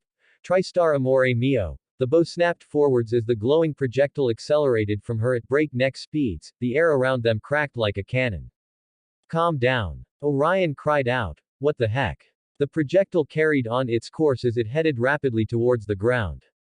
Altera paused as she sensed something, looking up just in time for the noble phantasm of Artemis to slam into her chest. The girl sputtered as it burned a hole through her side and sent her stumbling backwards as a large section of her body was obliterated. Her mind, which would have been able to compute the damage, was suddenly filled with bizarre images of a god and a. Was that a faux mammal? Why did it have a small club? Her thoughts remained ones of confusion as her eyes grew heavy. Particles of gold light began to float away from her body as she collapsed to her knees. The sword of Mars slipping from her fingers. This was not successful destruction of bad civilization. She lamented, the dumplings were good though. Were her parting words as she closed her eyes and allowed herself to vanish back to the throne. Gwendolyn lay on his back, panting heavily as he faced the sky. Did we win? Yep. He winced at the loud voice of Artemis. We won. The power of my love for darling won us the day. You helped too, pal. Orion waved to the god. Probably wouldn't have been able to catch them off guard if you hadn't dropped a moon on them. Didn't. No, I could do that. Gwendolyn huffed as they slowly pushed themselves up. Now. He ground out. Where is that infernal box of food? The hell was that racket?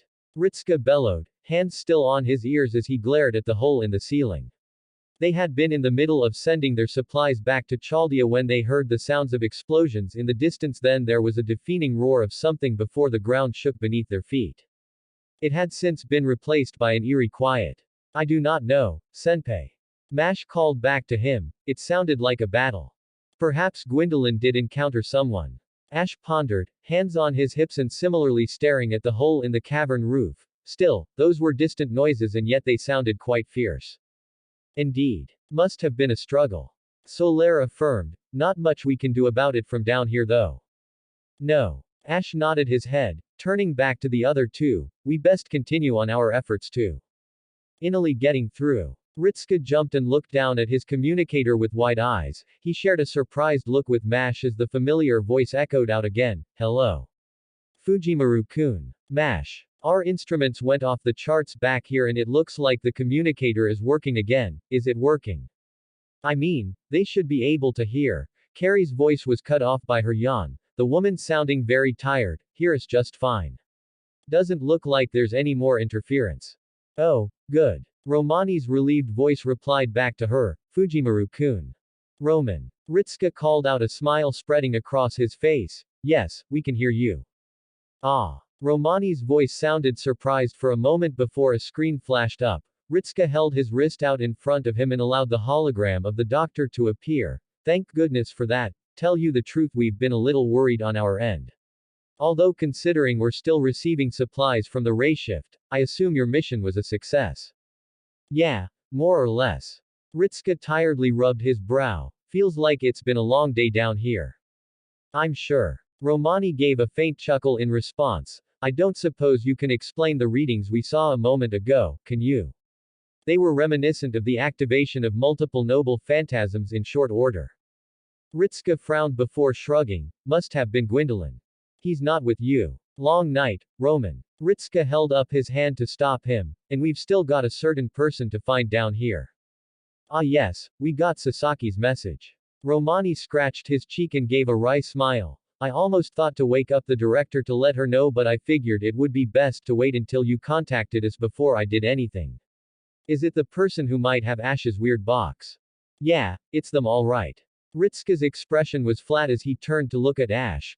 Got a pretty good look at him, right before he kicked us down a hole. He tried to kill you. Well, jury is still out on that one. Ritsuka sighed. We'll let you know when we catch up with him.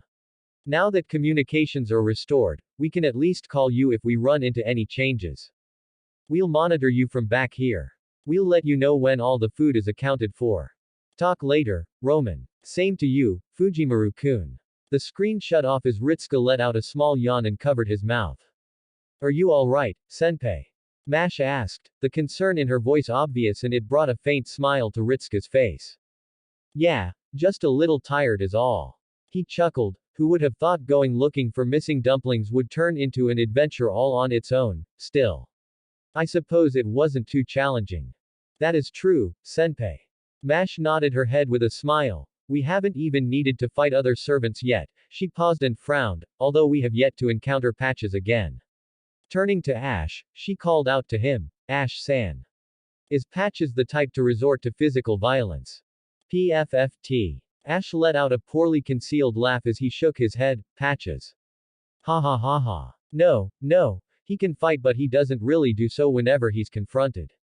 He'll probably beg for mercy the next time he sees us. He paused and cracked his knuckles, or he will if he doesn't give me my box back. However, it does bring up the issue of who stole the supplies to begin with, if not Patches.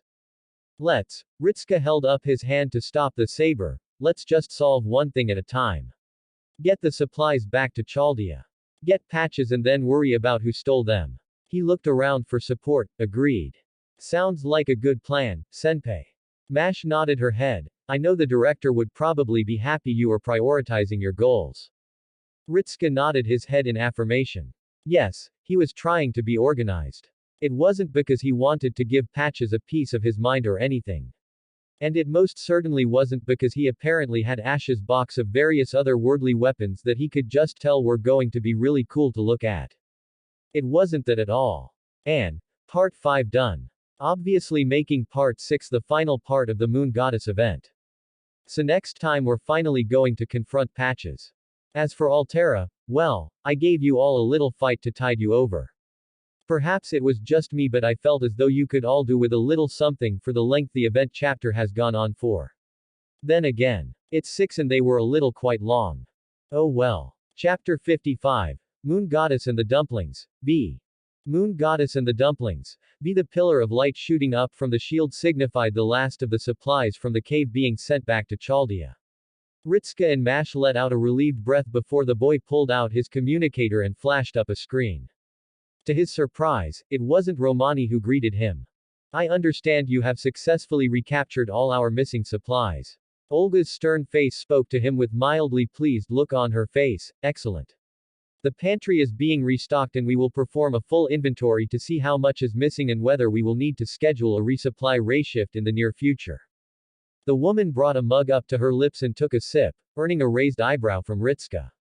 What? She frowned at the odd look she received. What is it? Sorry, Director. Ritska scratched the back his neck with a sheepish look on his face. I was expecting Roman to greet me. I didn't know it would be you. I had initially wanted to leave it in his hands until he informed me of the other issue present. Her eyes flicked past him and a mild frown came to her face. Where is Ash? He's over there. Ritska turned his hand to give the woman a better look at the servant, who is currently staring up at the sky with his arms crossed in front of him. What is he doing? Trying to find a way out of here. Way out of where? Olga narrowed her eyes, shooting Ritska a suspicious look. Where are you? We are stuck in a cave, Director. Mash answered dutifully. Unfortunately, our discovery of the supplies did come at the cost of an encounter with Patches and being pushed into the bottom of a ravine. The lilac-haired girl looked over to Ash with a slightly troubled expression. According to Ash-san, this is a common theme with encounters with Patches. So, you're stuck. No really. Ash called out to them from his spot, turning his head down from staring at the mouth of the drop and towards the Director. We need only wait for Gwendolyn to arrive and throw down an illusionary rope. He paused for a few moments, or we could jump. Could you even make that jump? Ritska asked. Ash paused for a few moments before looking back up towards the closest edge to the drop. Well, it's, a first time for everything. He offered. Can't be that hard. It looks like a 20-meter drop at the lowest, Ash-san. Mash replied with a small frown as she stared up. I do not know if I can jump that high and there is not a lot of room for a running start. Fine. Olga sighed, taking another sip of her coffee. Where is the god? He's with Artemis. He was cut off when Olga spat out her coffee and broke into a violent cough, her face soon going red as Romani's panicked voice rang out in the background before she darted off screen. The coughing continued however. Is she alright? She's fine. Romani's face appeared on the screen, doing his best to appear composed although the way he kept looking over in the direction of the coughing director off screen put a damper on his confident expression, just a little surprised as all. Mash squinted her eyes at Romani. You did tell her about Artemis-san, didn't you? Romani froze like a deer in the headlights before a nervous chuckle managed to evict itself from his throat as he looked everyone that wasn't in the direction of gradually intensifying expression of disappointment that the shielder was sporting. When you've already got one moon goddess with you. Dr. Gwendolyn is a male. Why yeah, I know that. He affirmed, but I know. He slumped his shoulders and looked down. I didn't tell her. Why didn't you tell her, Doctor? Because I forgot. He muttered out lowly in a defeated tone of voice. You forgot to mention the addition of a second divine spirit. The director's voice screamed out through the monitor. Romani flinched in response and continued to stare at the ground. Partially out of embarrassment that he had indeed forgotten. Although most of the reason was fear of what he would see when he looked up. The director was scary when she was angry and Romani was not really a brave man. Fine. She shouldered back onto the screen and pushed the man aside. We'll discuss this later. Huffing out her continuation, she turned to the others. So the individual who we believe to be in possession of your box of assorted mystic codes is in this singularity. Yes. Ash nodded in response. If he doesn't have my bottomless box then I don't know who does. Very well. Olga nodded her head and turned to Ritska. Once you have manages to escape your current predicament, your next objective will be to retrieve Ash's missing repository. Considering the boon it would provide Chaldea. Yes, Director. Report back when you have succeeded. The screen cut out and left the four alone in the cave. I find myself curious. Solaire spoke up for the first time in a while. The others turned to him with similar looks of curiosity. How long will it be until Lord Gwendolyn does arrive to rescue us? I am not sure. Ritska replied with a blank expression before he looked away from them and towards nothing. He remained silent for a few more moments before he turned back to the group. He says he's coming now. I heard. Ash replied. Ritsuka blinked and then sent him a look of confusion. You did, Ash-san. Mash looked surprised before she realized something. Ah, that's right. Astolfo-san was able to communicate with all of us in France as well, wasn't he? Aren't they supposed to? Not normally, no. Mash shook her head before a thoughtful look came onto her face. Perhaps it is because all the servants have you as their master that they are able to communicate. So, I'm like a walkie-talkie. Ritsuka's sweat dropped as Mash sent him a wide smile and a rapidly nodding head. That's it, senpai. Her smile remained until she noticed the slightly defeated look on Ritsuka's face. I mean, you aren't a walkie-talkie, senpai. She assured him with as much confidence. Somehow that only made him feel worse. Would it make us look like fools if we asked what a walkie-talkie was? Solaire whispered to Ash as he stood to the side of his fellow Sunlight Warrior. I find that whenever I hear words that I do not understand, it is normally better to ignore them completely.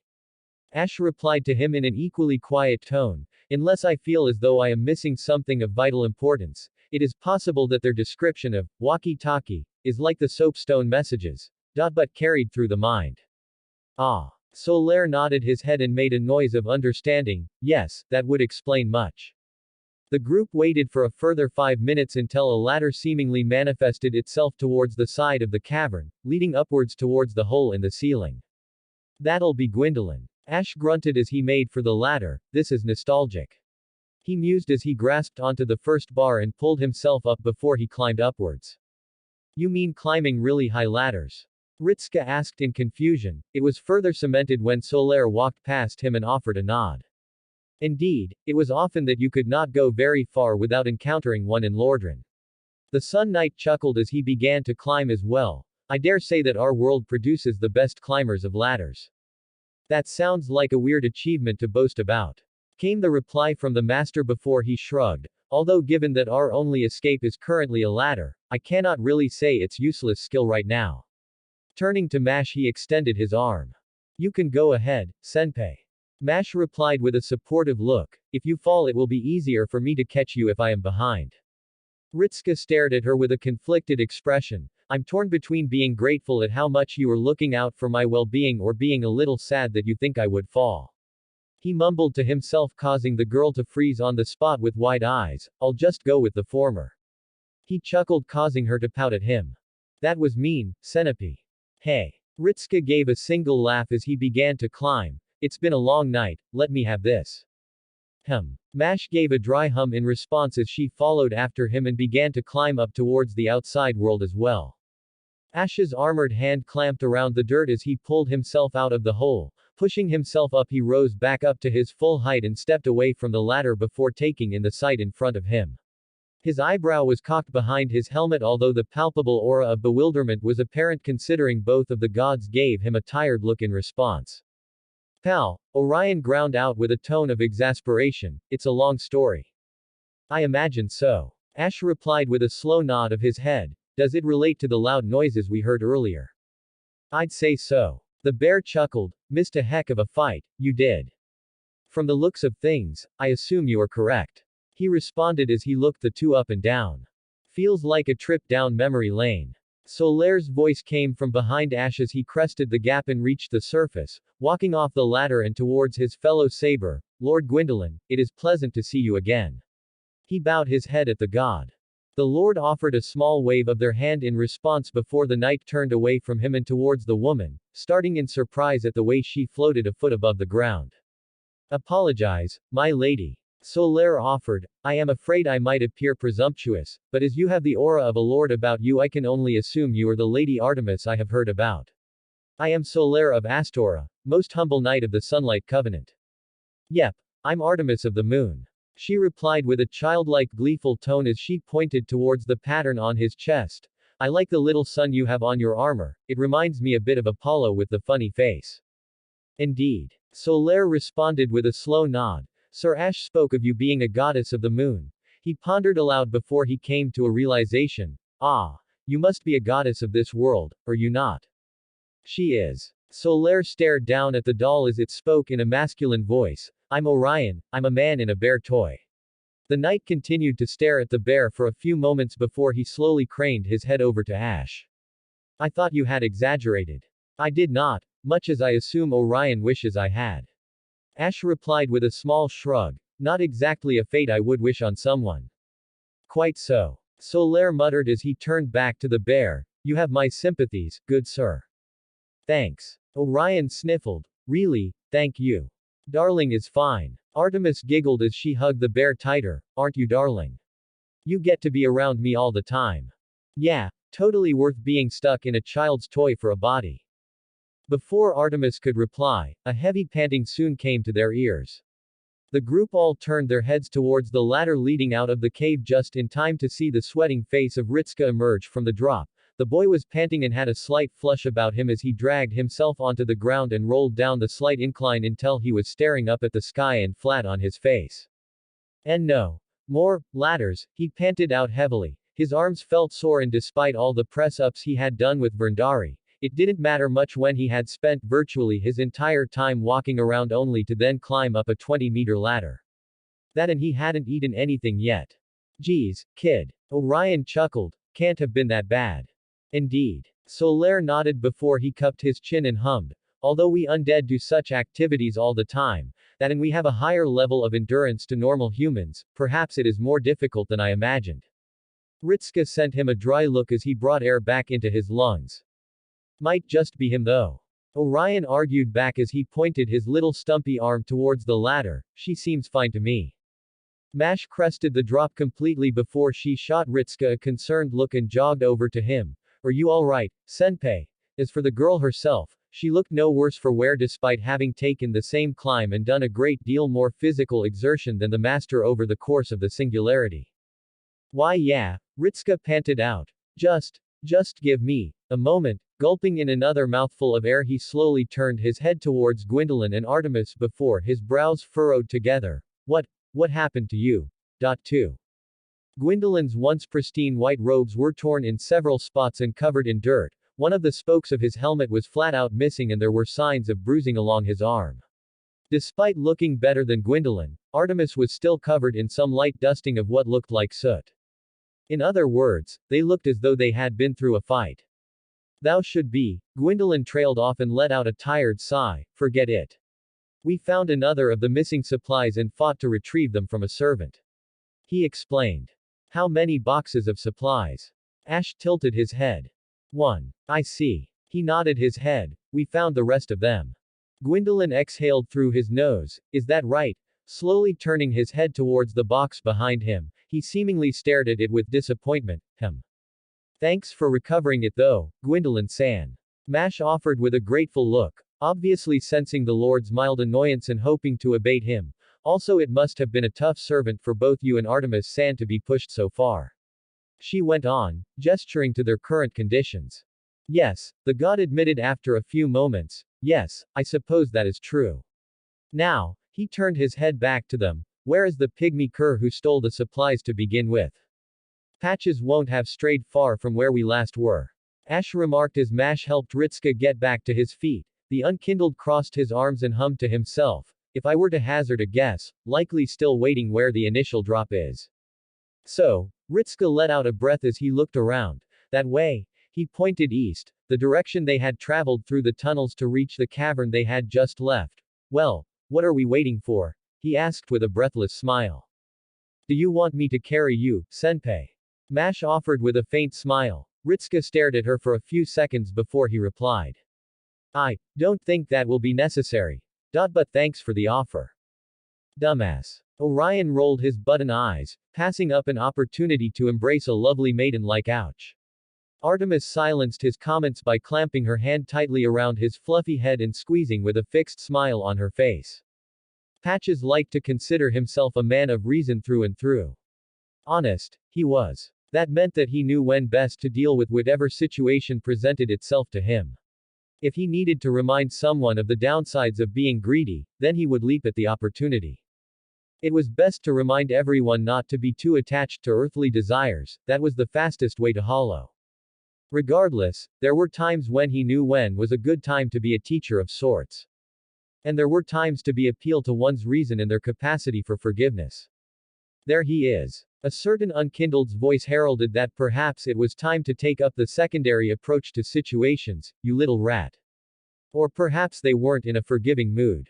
Still, he could do his best. Putting on his best smile to hide his nervousness, he widened his arms towards them in a friendly manner. Hello again, furry. Ash tackled him the second he was in range, sending them both to ground before he straddled the man and grabbed the leather collar, hoisting him up and cocking his fist back, preparing to deliver a punch to his face. Wait.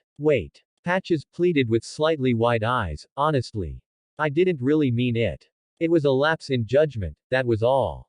The darkened visor of the helmet stared impassively back at him as the other servants slowly crowded around him and blocked off any avenue of escape. All of those with faces that were visible held open looks of hostility. You can't blame me. It's just how I am. I am trying to turn over a new leaf, honest I am. A new leaf. Ash replied in a tone full of disbelief. Really? I wouldn't lie, would I? Ash's hum was full of skepticism. I helped you in the end, though. Patches pointed out with a hopeful smile, gesturing to the others, didn't I? Without me, you wouldn't have found all those little boxes of food you were after, would you? You mean the boxes you were selling? Ritska pointed out dryly as his eyes narrowed in suspicion. How exactly did you get all of them to begin with? You should probably ask her. Patches pointed past them. She's the one who was here first and brought all of them with her. The group followed his pointed finger towards Artemis before they slowly looked back to him. You dare. Gwendolyn hissed. We have caught you as the architect of this fiasco and you have the gall to lay your crime at another's feet. Especially at the feet of your betters. I should rend the flesh from your pathetic hide. That's a little hostile. Patches replied, honestly, I wouldn't lie about this. I'm no thief, after all. So what? Ritska scoffed. Artemis breaks into Chaldea and steals all our supplies just to dump them randomly across France, and it just so happens that you find them and start selling them off. Yes. I must say. Solaire spoke, disapproval clear in his tone. This is most unbecoming, although you appear to have the hallmarks of a ruffian. Your treatment of me is most evidential. I wasn't the one who was so eager to go looking for treasure. Patches argued back with a frown. Honestly, if you hadn't been in such a rush to fill your pockets, you wouldn't have ended up in that hole to begin with. Ash remained still, his fist still looming above the man's head before he slowly lowered it and turned to face Artemis. Has anyone else noticed she hasn't denied it yet? He pointed out after a few seconds. The others all looked around at each other before Gwendolyn barked out a laugh. Honestly. A god stealing food likes a mere-cut purse. He shook his head wryly. The mere thought is nonsense and shouldn't be tolerated for even a split second. Turning his head he sent an amused smile at Artemis. Is that not correct, Lady Artemis? He trailed off and frowned when he noticed the goddess was biting her lip and pointedly looking at the sky so as to avoid the stares of everyone else. Artemis-san. Mash spoke in an almost betrayed tone of voice. It isn't true, right? Oh boy, Orion sighed. What did you do now? Well, Artemis coughed, letting out a nervous chuckle as she looked back down and nervously fidgeted on the spot. It's really a funny story when you hear about it fully. You have got to be shitting me. Ash growled, really? Ritska sent him a surprised look before one of realization came to him. You've been spending too much time with Cuchulain, haven't you? He mumbled to himself before sending a flat look towards the goddess. So. You stole our supplies. It wasn't really intentional. Artemis countered with a slight shrug over her shoulders. At first all I wanted was the dumplings. Why? Solaire cocked his head to the side. Because it's a moon festival. She pouted. They're offering, so I thought I would help myself. Her tone of voice came across as though the answer she provided made the most logical sense in the world. Judging by the unanimous deadpan looks she received from everyone, and the disgusted look from Patches, it was clear her reasoning wasn't well received. And how does that translate to stealing an entire pantry? Gwendolyn questioned further with a slight hint of irritation in his tone of voice. Well, she chuckled, I underestimated Chayde's defenses. And well, she gave an innocent smile and a helpless shrug, I ended up getting trapped. So at that point it just became easier to reshift the entire pantry down with me. The swordsman chasing after me didn't help matters and I accidentally dragged him with me. Kojira-san. Mash realized with a nod of her head before she stared at Artemis in disappointment. Artemis-san. What? The goddess replied as if she hadn't done anything wrong. I had hoped to get the dumplings, but Altera got to them first. Then it would have been a hassle trying to get the offering back, so she shrugged before beaming, but everything worked out in the end, right? No, it didn't, you airhead. Orion cried out. You just flat out admitted to stealing from these people and playing them for suckers. I didn't steal. Artemis replied. I collected my dues. There's a difference. She paused and looked confused, isn't there? See. Patches replied. No thievery from me. I just see a bunch of boxes laying around and thought I would take advantage of a good situation is all. Of course then those beasts turned up, but I figured you'd probably take care of them. I'm sure. Ash dryly remarked as he sent a brief glance towards the man before turning back to the goddess and then to Ritsuka. What now? What I would like to do is have a very pointed conversation with someone about the difference between theft and collection. Ritsuka sharply remarked as he sent a pointed look towards the goddess, who, for her part, simply continued to appear as the picture of innocence, but if I'm being honest, I'm tired and I want a nap. Ah, a man of forgiveness then. Patches nodded his head with a pleased smile. Really, I knew I had you figured for a reasonable one. Much like your friend here. His smile turned towards Ash before it faltered slightly and turned into a frown. You seem a little different. I'm missing something important. Ash remarked coldly. It is a small box which holds items of great value to me. Does it sound familiar? Ah, yes. Patches nodded his head quickly. Thought you would come back for that. But it's a little more than that. He hummed. Oh well, not my place to comment on it. Although I don't know why you're so upset, if you're going to leave these things lying about for anyone to pick up. I didn't leave it lying about. Ash replied. I most certainly do not remember parting with it. And you think I stole it? Patches put on a shocked face. I am wounded. Truly. That you think so low of me. Honestly, what is the world coming to when you suspect little old Patches of being a common thief? Do not test me, Patches. Ash tightened his grip around the man's collar. I want my box back. I know you have it and I want to know how. I remember holding onto it before I ventured into the kiln. I know you did. Patches nodded his head, although you probably should keep better hold of your possessions. A burning city is an easy place to lose something if you aren't careful. Ash tilted his head. A burning city. I never had my box in a. He trailed off. Ritsuka and Mash's eyes widened at the insinuation. What do you mean? Well, someone got hit a little too hard in the chest by a certain strong-armed cleric. He spat the word as if it were poison, and dropped something important. When I noticed they hadn't come back to claim it, I thought I would help myself. Mash let out a shocked cry. But that would mean. You were in Fuyuki. Ritsuka blurted out in surprise, but how? We would have seen you. Would you? Patches raised an eyebrow at him. Really? Then, I was summoned with my bottomless box. Ash replied back in a strangely distant tone of voice, and I dropped it. Really, you should be thanking me for picking it up. The man grinned. If I hadn't, well, he tutted and shook his head. Who knows what could have happened? It might have been lost forever. Ash stared at him for several more seconds before he released the man and slowly returned to his feet. Just give me my box, Patches. He asked in a tired tone of voice, although he still sounded shocked at the circumstances. Well, Patches huffed as he climbed back to his feet and dusted himself down. Since you asked Sue, nicely. He reached out behind him and unveiled a small wooden box, with a rusted iron clip at the front. Here. Still in one piece. Ash reached out and took it from the man's hands, looking at it for a few moments with an aura of confusion before glancing back at Patches. Nothing is missing, I hope. Given your track record of finding me, I thought better of it. Patches replied with a frown before he narrowed his eyes, and given it was yours, I thought better of attempting to take what I could. I'm not greedy or stupid enough for that. But it would be a different story if I was dead, no doubt. Ash remarked in a knowing tone of voice. You're the one who said it. Raising his hands in surrender, Patches took a single step back, although I won't attempt to correct your assumptions. Still, I'm glad we've all decided to forgive and forget. There is the matter of you attempting to kill my master. Mash called out in a cold tone of voice and narrowed eyes. I feel as though that is something that needs punishing. I did just return your lost items. Patches replied. I think that had earned me some forgiveness. No, his smile was one of complete innocence. Besides, the smile fell and was replaced with a slightly curled lip. You've got someone else to thank for being here, haven't you? His eyes darted over to Artemis.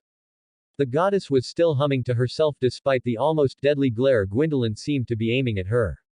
Ritska withheld a groan as he knew this would have to be nibbed in the bud. Fine. He huffed before leveling a pointed finger at Patches. This is over, for now. Although so help me if you try to push me off a cliff again. If you're gullible enough to fall for it. Patches shrugged his shoulders. Besides, I think we've all learned a valuable lesson here. Right. I'm content. Ash shrugged his shoulders, strapping the box to his hip. I've got what I wanted and our supplies are back in Chaldea. He turned to Artemis and sighed. The only issue remains with what to do with her. I'm glad we know where our priorities lie. Patches went on, still backing away from everyone. I'll be seeing you around. Wait a moment. Mash span towards him. How were you in Singularity F? It doesn't make sense. All the servants were accounted for and we didn't summon you. Ritska's eyes climbed up his brow as he realized that particular point before he span around to face the man. Patches remained blank-faced at their inquisitive expressions before he cracked a small smile. Amazing the types of tricks you can pick up when you're around long enough. He chuckled before holding up his hand and pressing his middle finger and thumb together. Who knows? Maybe we'll meet again. If we do, be sure to visit Trusty Patch's Emporium. He snapped his fingers. And vanished. What the hell? Ritska recoiled with wide eyes before he threw his hands up. You know what? I'm done. We got the box and we got the food. I'm getting out of here. He moved for his communicator. I'm calling Chaldea and going back. And leave our thief unpunished. Gwendolyn frowned. Is it truly wise to fight another god of the moon, Lord Gwendolyn? Solaire asked, quite thoroughly lost as to a majority of the conversation that took place. The god raised a finger to answer and opened their mouth before they froze and snapped their jaw shut. No. He sighed. No, it isn't. Slowly turning to Artemis, he cracked a crooked smile. As far as betrayals of trust go, it was that grievous. Pausing, he seemed to mull over something in his head. Also, I would not object to continuing our discussion at a later date. Artemis' eyes glowed. You mean about discussing your chances of finding love? Let's go. Now. Gwendolyn loudly interrupted her and made for the trio. Return us to Chaldea with haste. Ritska stared at him before looking to Solaire and Artemis. You two want to come? Solaire held up his hand. I would feel more comfortable being summoned, as it is my role as a sunlight warrior to aid my summoner. While it makes little difference to you, to be summoned for such a role by such individuals would mean a great deal to me. He chuckled. If I am being honest, it would feel as though I cheated if I were to accept your offer right now. Mash furrowed her brows. But you want to help. He wants his fair chance at being summoned. Ash explained, it's simply that it would be more natural for him to be summoned than to actively join us. Mash frowned, not quite understanding what the difference was, although it looked like Solaire wasn't going to budge on it. Artemis, for her part, shook her head. I feel as though there is something I have to do before I let you summon me. She replied in a negative as well, although I know you eventually will. I look forward to it and so does Darling. Don't you, Darling? I am so sorry about the mess she has caused. The bear cried out. Really? I am sorry. All right. Ritska nodded his head. Let's just go back. One more thing. Ash spoke up just before Ritska reached for his communicator. I think it would be best if we do not tell the director that I lost my bottomless box in my first summoning. Why not? Mash tilted her head. How do you think she would react if she learned that I had something like this? He lifted up the box to showcase it, and lost it so easily. Mash and Ritska both imagined the reaction that would have, and the pair of them both withheld grimaces. Suffice to say, they were both confident that the director would not be pleased to learn of Ash's butterfingers. Yeah, probably best we don't. Ritska chuckled. We're back. Ritska cried out as he exited his coffin. We got the supplies, director, he replied with a relieved smile, and we also managed to find and retrieve Ash's bottomless box. The director remained impassive for a few moments before a fleeting pleased smile appeared on her face. Excellent. She turned to the saber. I assume you have no qualms about the contents. I would need to see what I have within it. Ash replied, I often collected items that would have been of very little use to me. Others might find them useful, however. We can deal with that later. The woman nodded her head. What is important is that it has been recovered and now we can return to. She sighed and pinched the bridge of her nose. We can return to the festival of the moon. Still on? Ritska asked. Before the director could answer, Gwendolyn strode past them with a dismissive look on his face. Of course the festival is still on. As god of the moon, I wouldst beest most displeased if, be true were cancelled. He paused just at the entrance to the door before turning and looking over his shoulder. Another matter is yond the returneth of the unkindled's livings is less of a matter of theft and mur yond that gent did drop it immediately after his arrival. Just so thou art acnown. Ash froze at the words. Ritska and Mash chose that moment as well to quickly follow after the god as he departed from the room. Not before the pair of them sent the saber servant equal looks of sympathy. Olga took a few moments to understand the exact words she had heard before they registered in her head. Unfortunately, Ash could pinpoint the exact moment that she did by the way her expression suddenly darkened significantly and she leveled a rather pointed glare in his direction. What exactly does he mean by that, Saber? Her use of his title rather than his name earned a flinch from the undead as he began to curse the god in his mind. Well. You see, Ash stuttered, it is a most unfortunate tale of events.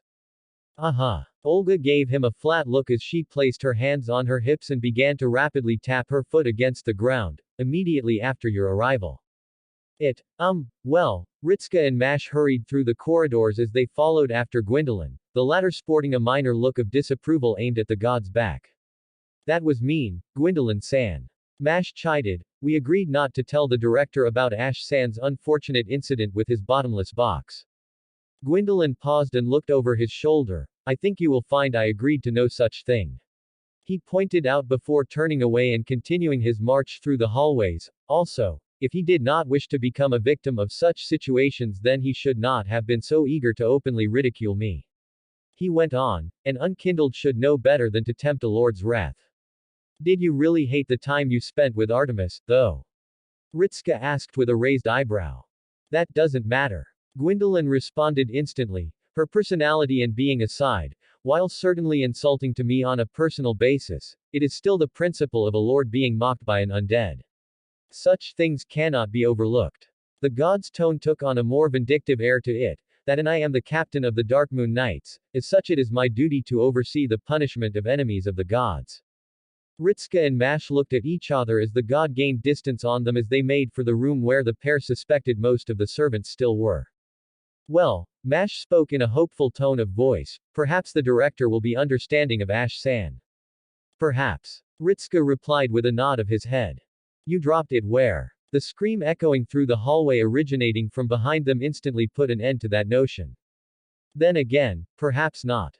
Moon Goddess and the Dumplings. Event concluded. First event finished. I liked it. Ash has his bottomless box back so we have an excuse to shift things up a bit. Now to be clear. Ash is a pyromancer. So don't expect too much in the way of sorcery-type questions. That is for the bearer of the curse to have. Bear that in mind when we go through Ash's bottomless box items.